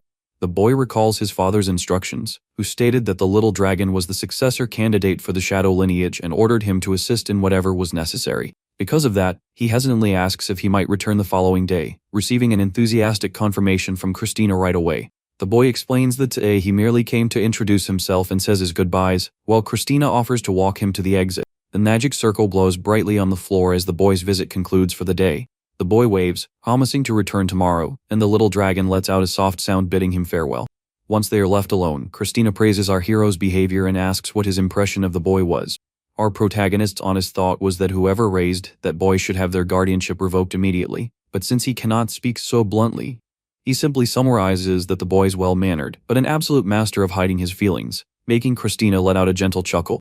Our hero explains that the boy lashes out when he feels anxious and pretends to dislike the things he enjoys, acting just like a wary, defensive kitten. Christina understands the situation right away, explaining that this happens because the boy was never allowed a normal life beyond preparing to become the future clan elder. The scene shifts to the following day, with the boy staring at something in complete disbelief. The little dragon was still waking up and stretching lazily, never imagining that the boy would show up so early in the garden. Observing the boy sharply dressed and impeccably groomed, our hero wonders what ungodly hour he had to wake up to look so tidy at this time of morning. But seeing the boy crouched on the grass, absent-mindedly playing with the bird, the little dragon realizes Christina was entirely right about him. Watching how gently he interacts with the creature without causing any harm, our protagonist concludes that the boy's nature is not bad at all. He is just socially clumsy. After all, if he were truly dangerous, Christina would never leave the two of them alone, while she herself shares a hunch about his behavior. The little dragon grows curious to know, and Christina points out that the phoenix carries the exact same fire elemental affinity as the boy. She explains that despite sharing the same element, the bird is not his bonded companion and only follows our hero, possessing an extraordinarily rare and formidable potential. Being a gifted prodigy, the boy likely sensed that presence instinctively and felt naturally defensive upon seeing the creature. Stroking the little dragon's head, she asks him to keep helping the boy lower his walls, and our hero promises to do his absolute best. He realizes that the boy's intimidating glare during their very first encounter was merely a reflection of having sensed, however faintly, our hero's immense talent. Read into the records regarding the boy's past, he sees that the lad lost his mother at a tender age and was forced to bury his emotions to become the ideal heir known as the Cold Flame. Piecing together the data from the inheritance magic with the boy's daily behavior, our protagonist manages to assemble the entire puzzle in his mind. Already now the soft sigh over the wild turns of his new life, he decides he will be the one to teach this child a true lesson about living. Our hero is confident that by staying consistent, it will not be long before the boy finally breaks free from his constraints and reveals his true self, which will be wonderful for his future. Coughing to mask the embarrassment of being caught in the act, the boy changes the subject and announces that he arrived early because he has something to deliver before the lesson starts. The boy extends his hand to present a gift before they begin their studies. It is a transformation artifact fashioned as a ring featuring a reddish gemstone. He explains that Christina mentioned the youngster's high intelligence, so he brought the polymorphic accessory to make communication between them far easier. After all, since they would be studying together, they could not rely on baby sounds forever, mentioning that he used that very accessory when he was younger. Following the instructions to adjust the size, visualize the desired form, and channel his own mana, the little dragon activates the accessory's power. Magic wraps around his body completely, and finally, the transformation takes place. Our protagonist assumes the human form of an adorable little boy with dark hair and striking reddish eyes.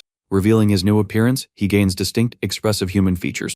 Overjoyed at being able to communicate normally, our hero places a hand on the boy's head and celebrates that he can finally speak. Feeling slightly awkward, Perdikian grumbles that he should not go around touching people's heads like that, but ends up letting it slide. Asked if he feels anything unusual in his body, our hero inspects his own hands and replies that he feels perfectly fine. Deep down, our hero's only minor complaint is that he would have liked to be just a little bit taller. Even so, having his voice back in a higher field of vision is already a massive improvement for him. With a radiant smile on his face, the young protagonist sincerely thanks him for the helpful gift. The boy freezes completely, his cheeks flushing pink at the sight of the youngster's sweet, genuine reaction. To hide his embarrassment, he abruptly turns his face away. The bird comes flying over excitedly toward our hero, who is pleasantly surprised to see that the little creature recognized him even in human form. Annoyed, Perdikian suggests sending the bird away so it will not disrupt the lesson, but our hero cuts in to explain the situation. The protagonist reveals that the bird also wants to join in on the studies, leaving the boy completely incredulous. Confirming that he wishes to study alongside the bird, our hero warmly mentions that Christina gave full approval for everything, provided his new older brother agreed.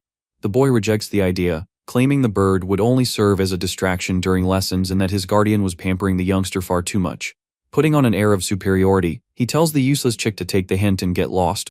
The bird puffs up with indignation and lets out a furious chirp at the provocation. Seeing the sparks fly between the two, our hero notes that the boy carries a lot of pent-up frustration, which is not inherently bad, but requires careful handling. After all, a leader who does not understand the limits of his own anger turns into a harsh tyrant, so our hero decides to step in and address his brother. He lifts the tiny creature at his hands and asks the boy to look at it closely. The protagonist asks if he is not being overly suspicious toward such a young and defenseless bird. The boy retorts coldly, stating that anyone who displays hostility must be thoroughly subdued before they step out of line. Our hero calmly explains that he is misunderstanding the entire situation. He reveals that the bird is not reckless and that it even confronted Christina during their very first meeting, leaving the boy in shock. Our hero makes it clear that the creature is only being guarded because it wants to protect him, having sensed a potential threat from the boy right from the start. Left speechless by mutilation, the boy tries to stammer out a response. Getting straight to the heart of the matter, our hero lays the truth right before him. He asks if the real reason for the bird's wariness is not simply the fact that the boy is incomparably stronger than it is. Our hero points out that the bird's fear stems from the overwhelming power the boy carries, which poses a genuine threat. And he warns that if he acts more intimidating, the bird will only push back harder in an attempt to shield its master. Struck by this perspective, the boy asks if that is truly how things work, and the protagonist confirms with steady confidence. Hearing the boy admit that he had never considered things from that angle, our hero realizes his approach worked brilliantly. He analyzes that the boy was taught to intimidate and distrust everyone, but deep down lacks internal certainty in his own worth.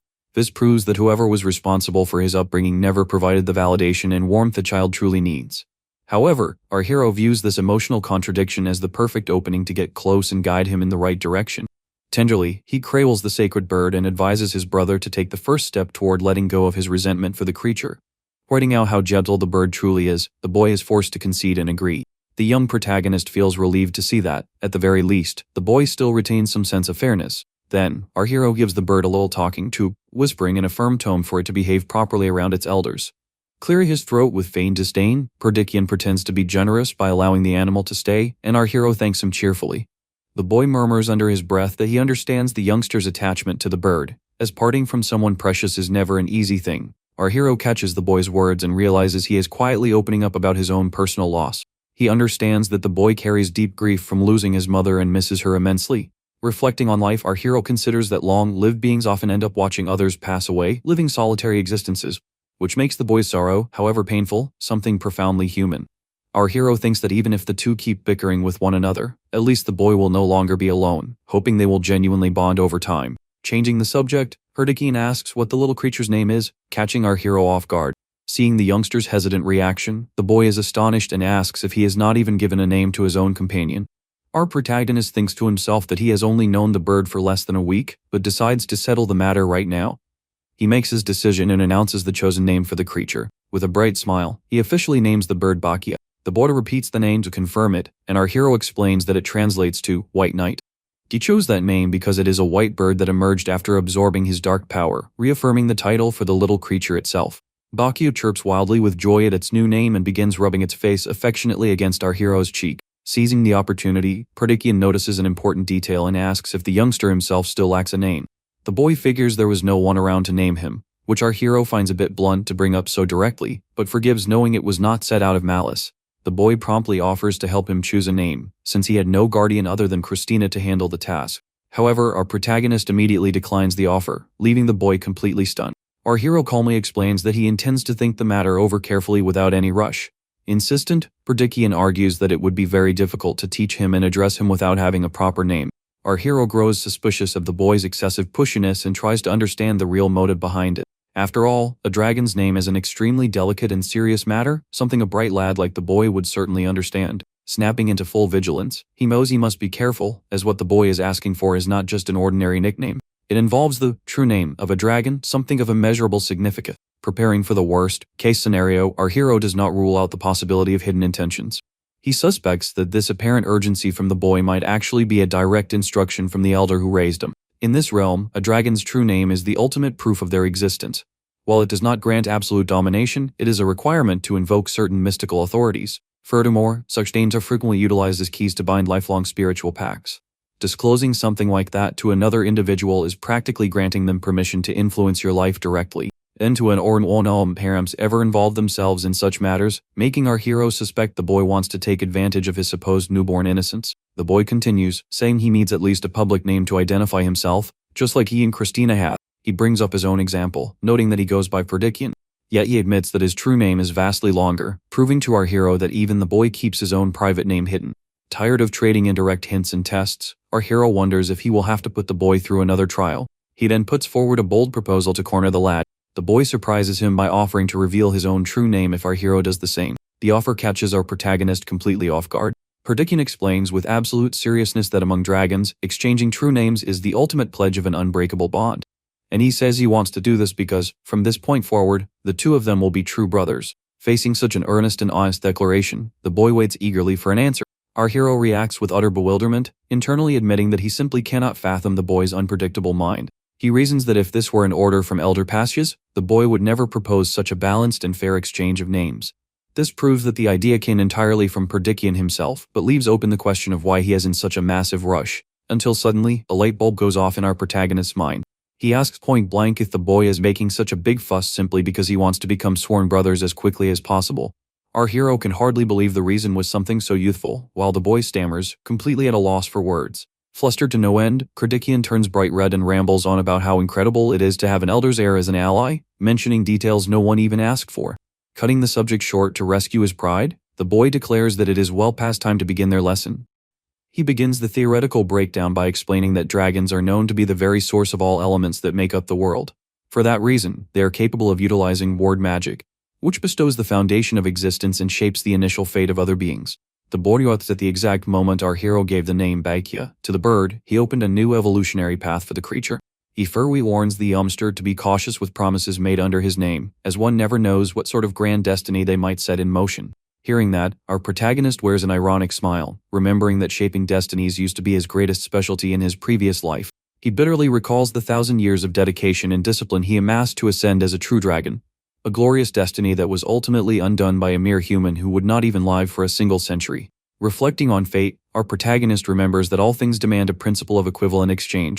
Among humans, destiny can easily be shifted, since they're short unexpected turns. But ascending as a divine beast requires gathering an inevitable and profound flow of existence. That is why it is so rare to see anyone walk that path, and once that flow begins moving, it cannot easily be altered. Yet, against all odds, that very destiny ended up being completely shattered. Our hero does not deny that he carries his regrets, but knows that dwelling on the past will bring no answers. While lost in these thoughts with his eyes closed, he is suddenly snapped out of his trance. Annoyed, Perdikian scolds the youngster, asking what he is daydreaming about instead of paying attention. Our little hero tries to play it off, that the tutor immediately demands that he repeat what was just explained. Without missing a beat, the youngster recites the lesson perfectly, detailing how a leader needs power and authority to guide others. Perdikian is surprised to see that he caught every word, while our protagonist finds that mentality completely outdated. The tutor insists that control stems from overwhelming strength, making others think twice before stepping out of line. Our young hero realizes that this wartime mindset suited their elder Pasius, but does not fit Perdikian at all. He knows that simply arguing will achieve nothing, so he considers the best way to help his brother see things from a different angle. With absolute innocence, the little protagonist asks a simple question: has living like that ever made you feel sad? Caught completely off guard, Perdikian does not understand, and the youngster explains that even though his brother is strong, living that way seems rather lonely. Our hero touches a sensitive spot by pointing out that rolling through fear pushes everyone away, making the path of leadership quite isolated. He argues that subordinates might obey quietly, but they only do so out of obligation. At the end of the day, they remain merely subordinates and will never be there to truly support their leader during challenging times. The youngster uses Lil Baikyu as an example, showing how freely the creature expresses itself by his side.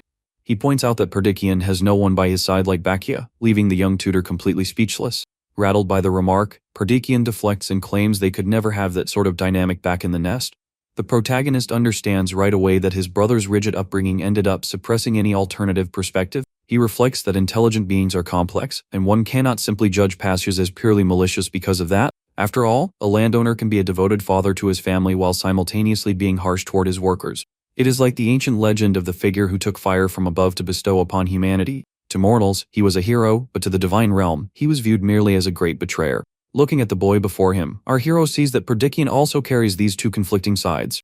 Since Christina recommended him, our protagonist trusts that he is not a lost cause and resolves to shift this perspective step by step. The little there asks where his brother learned this philosophy of life, and Perdikian mentions their father. While the tutor praises Pastures as an unwavering leader, our hero compares that to Christina's historical accounts. The great conflict forged Pastures into a cold figure, accustomed to casting aside anyone who fell short. However noble his ideals may have been, he was the sort of individual who did whatever it took to accomplish his objectives. The tutor speaks of his father with deep reverence, viewing him as a truly magnificent and untouchable figure. Our protagonist acknowledges the Lord's accomplishments, but prepares a precise question to challenge his brother's views. Holding a chess piece, he decides to get straight to the point regarding how the tutor truly feels. Without beating around the bush, the youngster asks if Perdikian genuinely likes having such a cold and relentless father. Visibly unsettled, Perdikian scowls and tells him to stop asking pointless questions. The tutor cuts the topic short to return to their lessons, and the young protagonist decides to comply without pushing further for now. Our hero thinks that playing knave can be tiring, but his brother's flustered reaction already gave him the exact answer he was looking for. Lessons continue over the following days, until our prodigy finally masters the technique of telepathy. Although it raised a few eyebrows, direct communication causes the youngster's learning pace to advance at an astonishing rate. Seeing the little one's remarkable growth, Perdikian is left completely stunned, wondering if his student is an absolute genius. For the day's training, the tutor decides to introduce the famous mangacap's cradle technique, sparking our hero's curiosity. Perdikian explains that he will demonstrate energy control first and asks the youngster to observe very carefully. He channels his magic with precision, creating a thin, glowing thread of mana between his fingers. Our protagonist uses his sharp perception to analyze in detail how the energy structure behaves. The tutor explains that the challenge lies in forming patterns while keeping the thread's thickness perfectly uniform, which demands immense concentration. When it comes time to try, our hero finds it amusing to realize that the practice is identical to the string games of his past life. Gathering his power steadily, the youngster begins weaving the mana threads with flawless precision and effortless grace. Seeing the perfection of the mana threads, Perdikian crosses his arms and demands that the youngster be completely honest with him.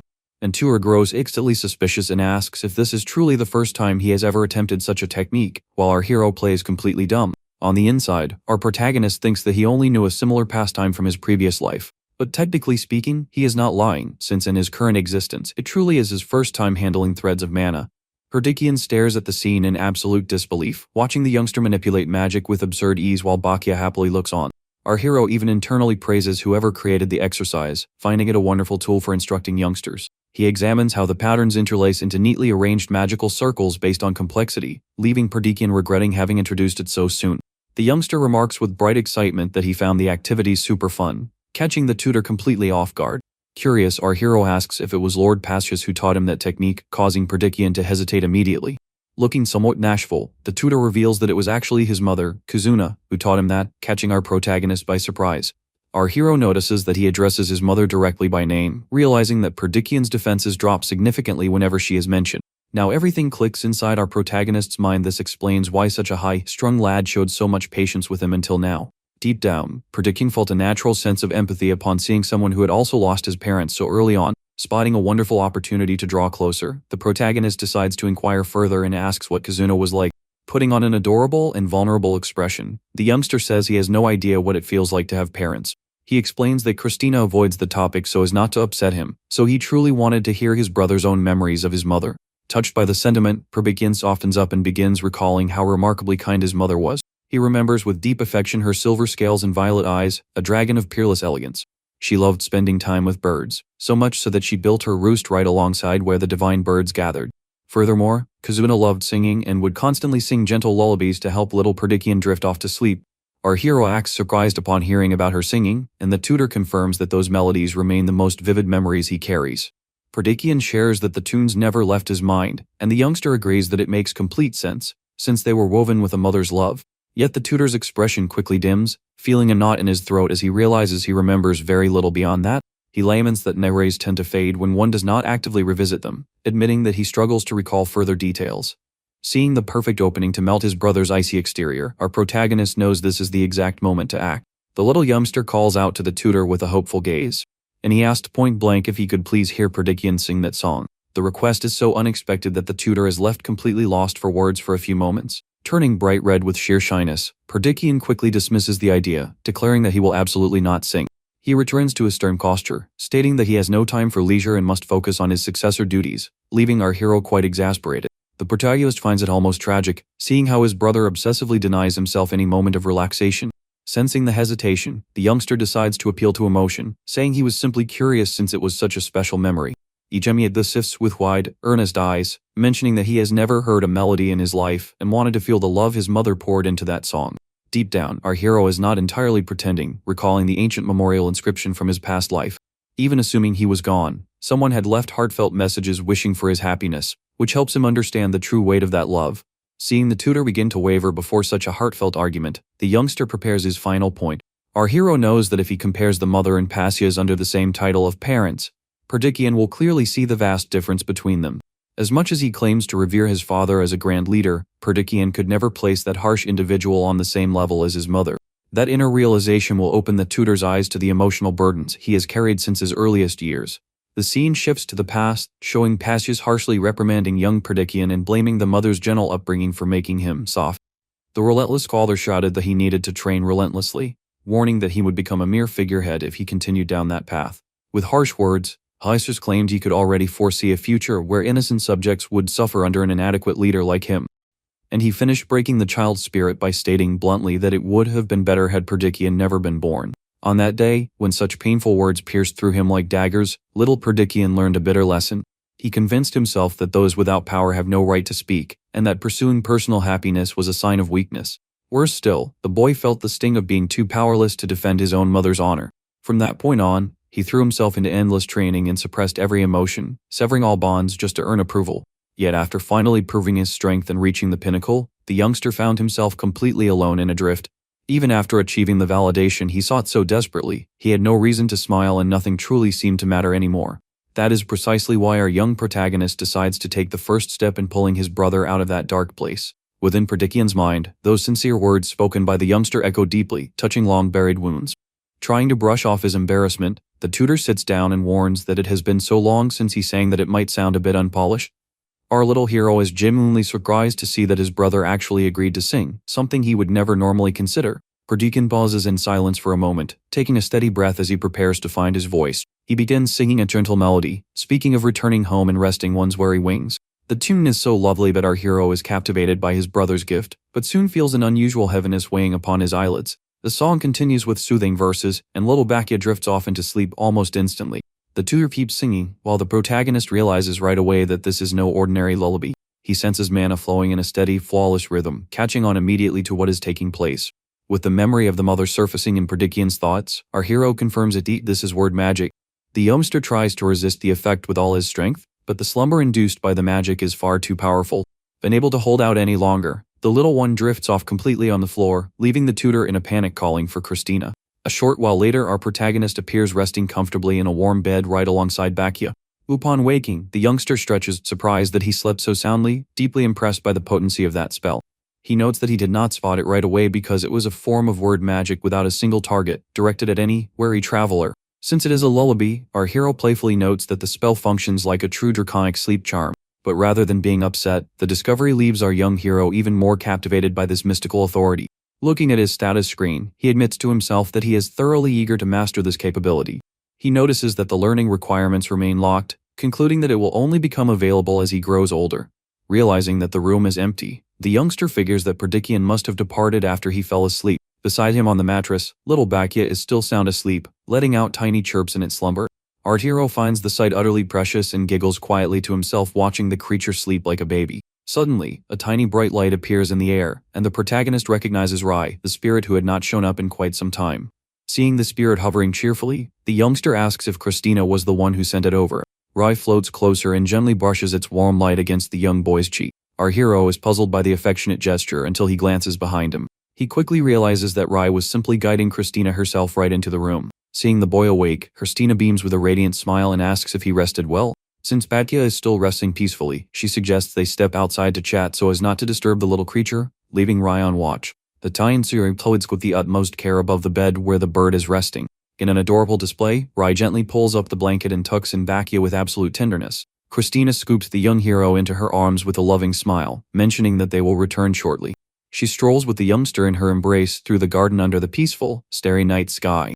Chuckling playfully, Christina mentions that she has an amusing story to share with him.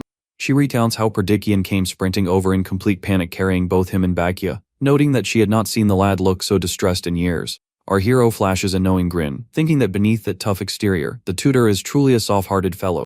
Having returned to his human form and enjoying a light snack, the youngster shares that the lesson was fairly standard, save for one unusual detail. Christina grows curious, and the little one reveals that Perdikian sang the lullaby his mother once taught him. She is pleasantly surprised to hear that he spoke of his mother, and the youngster confirms that his brother remembered her with deep affection. Our hero mentions that he ended up falling asleep by accident, and Christina grows reflective, fully aware of the true nature of that song. She remarks that Kazuna's melody was anything but ordinary, and the youngster realizes the perfect opportunity has presented itself. Our protagonist decides to cast out a line to learn more about this advanced magic. Playing innocent, the youngster asks if he could learn that incredible spell that makes one fall asleep so easily. Our hero loves the advantages of his youthful guise, able to conceal his true intentions behind a veil of sweet curiosity. Christina gently explains that teaching such magic would be quite challenging for him at this stage. She reveals that word magic is actually as natural as breathing, originating from the purest desire of one's heart. It consists of granting true meaning to that which you comprehend with absolute clarity. That is why it is the most exquisite magic in existence, yet as familiar as the very air we barely notice around us. Seeing the thoughtful look on the youngster's face, Christina smiles, assuming the concept was a bit too abstract for him. Gently patting his head, she remarks with warmth that one day he will grow up and understand the true essence of those words. Our young protagonist thanks Christina for her explanation, and she smiles warmly, saying it was her pleasure. Lightly pinching the boy's cheek, she playfully mentions that it is about time for bed, though she knows he will not be sleeping anytime soon after napping all day. The youngster asks to stay outside for just a little while longer, and Christina readily agrees, simply asking him not to wander too far. Before stepping away, she hands him a small yellow candy and advises him to use it whenever he wishes to head back. Our hero looks at the candy curiously, and Christina explains that she inscribed a magical circle upon it, so he just needs to take a bite to teleport straight back to his room. She giggles, knowing that she placed it on a sweet because she knows how much he loves treats, and the youngster feels a bit sheepish, admitting she read him like a book. Asking him not to stay out too late, Christina says goodnight while the youngster lies down on the grass to admire the night sky. Gazing up at the moon, our hero thinks that he managed to land a major insight by uncovering the foundation of word magic. The only challenge is that he holds the concept without knowing the execution, as he still has no clear method to activate the ability. But analyzing it carefully, the youngster understands that this magic follows no rigid formula, operating purely according to individual perception. In other words, to truly master such a power, the real key lies elsewhere. Word magic relies purely on innate resonance, and our hero realizes that the family has not even noticed Perdikian's hidden potential. However, he knows that helping his brother awaken that power right now would only serve the harsh father, so he resolves first to guide Perdikian's mindset and earn his trust. Furthermore, he intends to explore the magic alongside his brother, already starting to plan a special outdoor session for the following day. The youngster decides to use the spirit ride to seek Christina's assistance, knowing she will absolutely love the idea of an open-air outing. The following morning, a bright and sunny day dawns over the dragon domain. In the kitchen, Christina is happily at work preparing various homemade delicacies. Seeing the youngster awake, she turns around with a radiant smile on her face. She offers a very warm and affectionate good morning to her young charge. Noticing that both the youngster and Bakia woke up early, she invites them to sample her latest culinary creations. In his little dragon form, our hero picks up a warm chestnut roll, recalling that Christina has developed a real passion for cooking lately. Watching Bakia enjoy the treat, the protagonist thinks that at this rate, she is going to become the greatest chef in the realm. The youngster digs into the food, admitting that everything she makes turns out simply marvelous. Christina is overjoyed to see the little one devouring the chestnut pastry with such delight. Next, she presents a charming picnic basket, mentioning that she prepared everything he requested the previous evening. Right at that moment, the youngster senses Perdikian's arrival for their scheduled lesson. Shifting back into human form, the youngster grabs the basket while Christina encourages him to go greet his tutor. Outside, Perdikian approaches briskly, looking visibly concerned about his brother's condition. The tutor arrives flustered, asking if the youngster is feeling better after yesterday's incident. The little one comes running out with the basket in hand, addressing his brother by the affectionate nickname, Pell. With a massive smile, the youngster announces that they are going on a picnic today. Christina steps out right behind him with a warm welcome, and Perdikian breathes a sigh of relief upon seeing that the boy is completely fine. She explains that the youngster has been full of energy since dawn, thanks to the wonderful rest he had from his brother's song. The youngster expresses his gratitude for yesterday's melody and apologizes for giving him such a scare. He explains that, to make amends and thank him for his concern, he arranged with Christina for them to take the day off together. Pordikian tries to object, saying that they need to train, but our hero puts on an irresistible pout and the tutor gives in immediately. Christina provides the magical teleportation suites infused with rise light, noting that this allows her to monitor their location and ensure their safety. She wishes them a wonderful outing, and the two embark on their trip toward a breathtaking landscape nestled between mountains and lakes.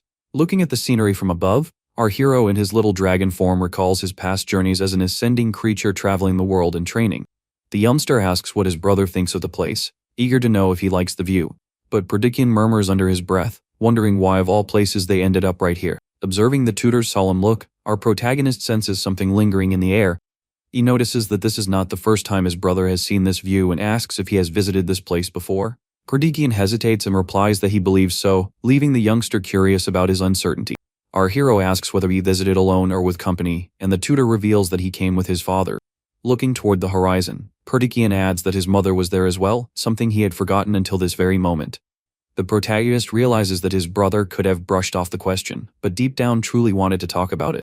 The youngster catches on that Christina knew Pel's parents and likely suggested this destination intentionally to help his brother open up, trying to maintain his composed tutor demeanor. Pordikian points out that the location is ideal for observing the regional flow of mana.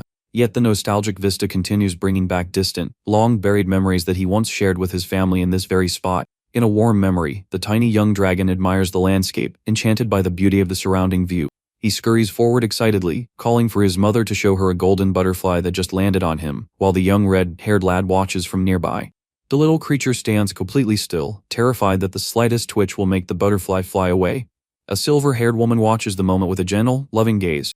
She smiles seeing the youngster's excitement, hoping he will not stumble, while the father dismisses it, remarking that young ones grow by making mistakes and taking a few bumps.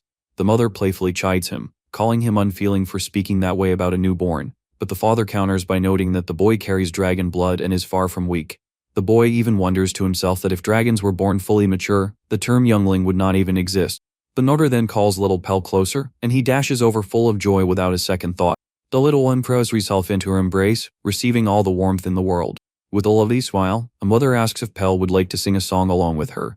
As the gentle tune echoes, the voice of the little black dragon pulls the young man back to reality, asking if he is listening. Startled, the lad snaps out of his reverie as his companion announces that they need to set up the picnic. The little dragon suggests setting everything up right there and asks the lad to help spread the blanket across the grass. While arranging the dishes, the little one shares that Christina prepared all this food personally, as she has been thoroughly enjoying trying out new recipes lately. The lad remarks that the little dragon certainly eats a lot, but is truly astonished by the round little bird, unable to comprehend how so much food fits inside such a tiny body. He even jokes that he has never seen such a chubby bird, claiming that a gentle nudge would send it rolling like a ball. Noticing that the lad has drifted back into staring blankly into the distance, the little dragon sees that he remains lost in his thoughts. Determined to help, the little one pulls out a bottle of premium plum blossom cordial. He offers the drink to the lad, who responds somewhat mechanically and absent-mindedly. Seeing that he is completely distracted, the little dragon realizes this is the ideal moment to encourage him to share his feelings. He reflects that the heart is like a tangled knot that does not untangle itself simply by being ignored or hidden away. And that the first step toward easing that ache is helping the purses lift the veil they use to conceal their true emotions. Holding the bottle, a little one asks if he used to have picnics here with his parents, and the lad confirms, recalling that this was their very first picnic together. He shares that his mother loved singing and that he used to join in, but stopped after she passed away because the songs brought back far too many memories. The little dragon understands that his father's strictness contributed, but feeding that lingering sense of loss only made things more painful, causing the lad to try to bury his past entirely. So, getting his attention, the little dragon puts forward a direct suggestion. He proposes that the two of them make a habit of singing many songs together from now on, leaving the lad confused about the reasoning behind it. The young man explains that he prefers not to sing so as to avoid dwelling on the past, choosing instead to move on and forget, but the little dragon asks if he truly still fails to grasp the real significance behind it. The little one states with conviction that the song is actually living proof of just how deeply Lady Kuzuno loved him. The lad is caught off guard by the statement, while the little dragon explains that one could sense that truth just from hearing a short passage. He explains that the lyrics wish for a peaceful night for her cherished child, showing that, no matter how wary he becomes, there will always be a place for him to find rest. Tears begin welling up in the lad's eyes as he realizes that his mother would always hold a safe sanctuary just for him. Placing a tiny blossom in his paw, the little dragon tells him that if he was truly happy alongside his mother, he should treasure those memories with fondness. He recalls that Christina taught him that, regardless of how strong someone is, everyone encounters difficult moments in life, and that during those times, the strength to press forward comes precisely from one's most cherished bonds and memories. For that reason, the little one asks him not to bottle up those emotions, assuring him that there is nothing wrong with shedding tears if those memories bring a sense of longing. Unable to hold it in any longer, the lad curls up and begins weeping in an honest, unvarnished release, letting go of everything he kept locked away for years. The bittersweet, liberating cries echo through the surroundings, accompanied by the quiet assurance that they will always stand by his side. Sometime later, once they settle down, the little dragon thinks to himself that the lad truly carried a heavy load, though playfully chuckles inside that he will not be the one feeling flustered about it later. He offers a cup of refreshment to the young man, asking if he has finished letting it out, while the lad tries to hide his bashful face, claiming he is fine. The little one asks if he feels calmer now, and the lad nods slightly, still looking rather awkward. The lad admits that breaking down like that felt embarrassing, but confesses that he feels significantly lighter inside. Pleased to hear that, the little dragon begins rummaging through the food basket, drawing the lad's curiosity. The little one cheerfully explains that since he has stopped crying, it is time to eat and truly lift his spirits. Looking at his companion ready to dig into more snacks, the lad admits that he is always amazed trying to understand where all that food disappears to. The little dragon puts on an innocent look, seeing absolutely no problem with his massive appetite. He hands a small pastry to the lad and encourages him to eat as well to restore his strength, and the young man accepts with a warm smile. The two finish their day enjoying the peaceful picnic together, sharing an easygoing, comforting afternoon. Surveying the surrounding landscape, the boy asks if the location for this lesson was chosen by Lady Christina. The little dragon replies that she did not reveal everything, but he is certain Lady Christina arranged it with the boy in mind. The lad readily accepts the answer, and the little one is pleasantly surprised to see how smoothly the conversation progressed. After all, since the boy knows Lady Christina's character well, he quickly grasped the intention behind choosing this specific spot. Changing the subject, the lad announces that it is time to begin their actual lesson. Pointing ahead, he asks the little dragon to observe that massive basin nestled among the mountains. He notes that although the area is calm right now, the youngster saw the entire region shimmer in a golden hue when the morning sun arose. Then, the lad asks if the little dragon knows what Lady Christina's sanctuary is built from. Meeting the youngster's puzzled look, he explains that her domain was constructed using the scales of golden dragons who lived there across generations. He shares that, honoring the wish of the first golden dragon, each of them would shed one of their scales before departing this world to leave in that sanctuary. By their very nature, golden dragons channel and radiate light as power, which is why their essence directly influences that entire basin. Hearing the explanation, the little dragon finally grasps why the solar energy in the region is so exceptionally strong. The lad gently taps the youngster's head, explaining that the strength of that attribute creates a massive influence, suggesting that evening sessions would be far more effective for a black dragon youngster. He mentions that he will soon request permission from Lady Christina, and the little one eagerly agrees with the idea. The little dragon grows excited, thinking that mastering his own native element will make him significantly stronger. Watching that genuine reaction, the boy smiles to himself, surprised to have found comfort from someone so young. He remains quiet for a moment, reflecting on everything that has transpired. Right after, the lad simply leans back and lies flat across the picnic blanket, letting his body relax on the grass. He recalls that Lady Christina, in addition to being a prominent elder of the golden lineage, was once considered a prime candidate for Dragon Sovereign. Lying there, he confesses that his father constantly compared him to her, admitting that looking back, he felt a sense of envy toward the prestige and mastery she commanded. Hearing that, the little dragon freezes on the spot, hardly able to believe what he just heard. Indignant, the little one questions how he could possibly compare a young fellow like himself to a fully matured dragon who leads her own faction. He crawls over to the lad demanding some common sense, telling him to make comparisons that actually make sense. But the lad remains completely unbothered, merely giving the little one's cheeks a gentle tug with a mild smile on his face. Climbing onto the young man's chest, the little dragon states with conviction that in his eyes, the boy can also grow into an extraordinary elder. The lad lets go of his cheeks and remarks somewhat sheepishly that he only says that because he does not realize just how remarkable Lady Christina truly is. But the little one insists that he is fully capable, reminding him that he proved as much just moments ago. Puzzled, the boy sits up and asks what exactly he managed to prove. The little dragon explains that he proved he understands the essence of love in all its forms, and that this represents the true virtue of a great leader.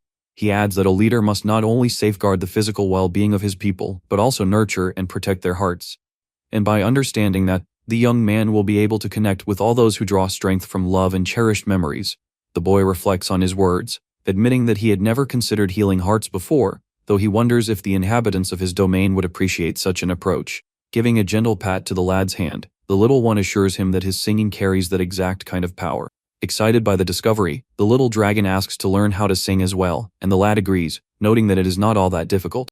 The boy clears his throat and mentions that he will sing a passage first so the youngster can follow along. He opens his mouth and begins projecting his voice to demonstrate the technique. But he soon halts the practice and complains, pointing out that the little one is singing as stiffly as a wooden board and completely out of tune. The lad sings a line and explains that during this part, he needs to visualize himself standing in the exact setting of his memories, leaving the little dragon thoroughly baffled. He insists that the secret lies in genuinely feeling the melody deep within. Hours later, seeing the little dragon curled up in the basket looking utterly spent, the lad cannot fathom why he struggles to grasp such a straightforward concept. The little one fumes with frustration inside the basket, grumbling that naturally gifted prodigies are exasperating because they explain everything through feeling, something impossible to simply replicate. Trying to compose himself, the little dragon reminds himself that this word magic commands the forces of heaven and earth, so naturally it would not be simple to master. He considers that the only branch of word magic easier to comprehend is pack magic rooted in one's own name. The little one recalls Perdikian's teachings, remembering that inherited magic serves not merely to pass down knowledge, but to imprint an essence of the caster's life upon the recipient. It functions as a binding pact that uses destiny, life essence, true name, and one's core nature as collateral. He recalls that word magic is essentially a form of profound desire, capable of granting form to meaning that is fully understood.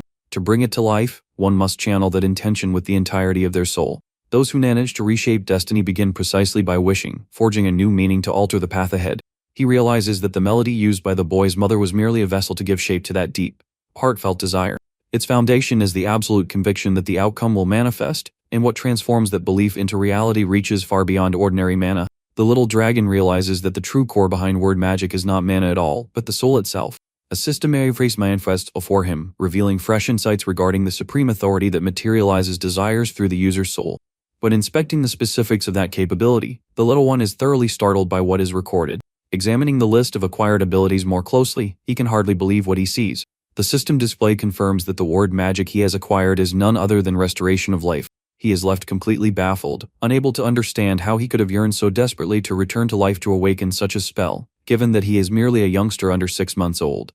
Gripping the bedsheets, he suddenly realizes that there was indeed someone who had wished for that with absolute desperation. Remembering who he was in the past, the little one finally grasps the whole truth. He recalls the moment when he was on the verge of fading away in his previous existence and invoked that restorative magic upon himself. Realizing that it was his own past yearning that triggered the ability, he lets out a quiet sigh. The little bird awakens beside him with a soft chirp, and the little dragon gently caresses it. He reassures the bird, telling it that everything is fine and there is no need to worry. The little one reflects that while he suspected his past demise, deep down he had still held onto a sliver of hope that he had survived. Although the lingering sense of loss from his previous life remains, he accepts that everything is alright now. After all, this was the life he had yearned for, no longer as a dark serpent burdened by hardship, but as a young member of the Black Dragon lineage commanding the shadows. The following morning, right after sunrise, Lady Christina visits his room to see how he is feeling. She lets him know that Perdikian arrived home safely, and the little one feels relieved upon hearing the news. She remarks with a laugh that she was worried upon hearing the little one had shed tears, but in the end, the lad was far more concerned about their next study session, making it clear how close they have grown. The little dragon turns completely bashful and tries to deny it, but quickly changes the topic to mention that his upcoming lesson will focus on learning word magic through song. He admits that the concept remains rather elusive and that it will take some time before he can handle it properly. He takes the jest to mention that the lad suggested evening lessons, and Lady Christina says she will discuss that idea with Pell. Next, the little one raises his paw and announces that the moment has finally arrived for him to choose his own name. He internally explains that he had planned to postpone this because, deep down, he still harbored hopes of returning to his past existence. But since he has now fully embraced his new path, he tells Lady Christina that he has decided on what he wishes to be called. He proudly reveals his chosen title, Lune Eclipse. Lady Christina smiles and notes the eclipse signifies concealment, deducing that the name he will use for daily life will simply be Lune. The little one scratches his head in slight embarrassment and confirms that Eclipse serves as the lineage title, mentioning that he racked his brain to come up with a name carrying such distinction. He explains the poetic concept of carrying the moon within the dark, so that one never forgets that light always endures amidst the shadows. Delighted by the name, Lady Christina gives him a loving embrace and promises to call him Lune from this moment forward. Showing his affection for her, Lune remembers that he needs to verify if his restorative magic functions, but is unsure of how to proceed, since harming something innocent just for a test would be entirely wrong. Suddenly, a brilliant idea strikes him like a bolt of inspiration. Getting Lady Christina's attention, he mentions that he has an important favor to ask of her. He asks to learn how to cook, inquiring if she would be willing to teach him the culinary arts. Shortly after, Loon scurries eagerly into the kitchen and is delighted to see the area stocked with fresh bread and ingredients. He scans the surroundings and quickly spots where the food storage pantry is located. Stepping inside, he discovers several dried fish hanging up for preservation. Spotting those preserved fish, the little one realizes he has found the ideal chance to test his ability without harming a living soul. Taking one of the fish in his paw, he wonders if the restoration will take effect, though one detail concerns him. He remembers that he acquired this magic as a creature of 999 years, and now that he has begun anew as a youngster, his current capacity might not match what he held before. Having no way to know without trying, he decides to take the chance right away. Focusing his intent, Loon channels the restorative magic directly into the fish resting in his paws. The magical circle illuminates without consuming any mana, imparting the sensation of issuing a direct command to the world itself. Yet to his surprise, the preserved item merely transforms into a standard fresh fish, without swimming around or truly coming to life. He suspects that the modest result was simply due to it being his very first attempt. Refusing to give up, he conjures an even larger magical circle to attempt restoring another fish. At that exact moment, Lady Christina appears at the pantry doorway, surprised to find that he has already arrived. She is left completely speechless as she looks inside the room and takes in the scene before her. A massive mountain of lively, fresh fish begins flopping in every direction right on top of the poor little dragon, and Lady Christina playfully asks if fish happens to be on the menu today. Completely buried beneath the deluge of jumping fish, the little one has no idea where to hide his face while the bird celebrates the abundant feast. Looking at the spread presented across the table, the lad is rendered speechless before such an unexpected feast. He stares at the dishes, unable to comprehend why so much fish was prepared so suddenly. Lady Christina explains that she discovered exceptionally fresh fish in the pantry and decided to prepare an extra celebration for Loon's new lesson, leaving the lad surprised to hear that name. While enjoying his meal alongside the bird, the little dragon proudly confirms that he chose his own name and asks to be addressed as Loon from now on. The lad tries to mask his amused smirk, but Loon catches it immediately and teases him, telling the young man to wipe that smug look off his face. As he eats, the little one reviews the outcome and concludes that restoring living creatures seems out of reach for the time being. He considers testing his capability on plant life, while the lad remains bewildered by the idea of an elder instructing someone in cooking. Recalling the suggestion regarding evening sessions, Loon realizes that the surrounding environment and elemental attributes might significantly affect his results. He flashes a clever grin as he determines the ideal location to practice this art. The chosen spot is none other than the sanctuary where he hatched, surrounded by hoarded treasures and ancient relics. Walking through the sanctuary at night, Loon observes that the setting is rich with mana crystals and traces of dark dragon energy, further enhancing his native element. The only challenge is that dried plant materials are nearly impossible to find there, as the Golden Clan's radiance keeps everything thriving, leaving the little one with only a few dried spices. He lets out a concerned sigh, knowing that if this attempt fails, he has no clue where he will gather further materials for his experiments. The little one ponders attempting to use seeds should the spices prove unsuccessful. But he quickly gets annoyed with himself, remembering how tough it was just to locate dried herbs, figuring that finding seeds would be even more improbable. That was why his gaze fell upon a glowing velvet cushion nestled amidst the treasure piles. He is startled to discover a shimmering seed resting right on that very spot. Scooping up the seed with his paw, Loon can hardly believe what he just stumbled upon. He inspects the object with great curiosity, wondering why such an item would be preserved as a precious relic. At that moment, the system window reveals that it is the seed of the enchanting black rose from the fiend realm, highlighting a special detail that it has the capacity to house a soul.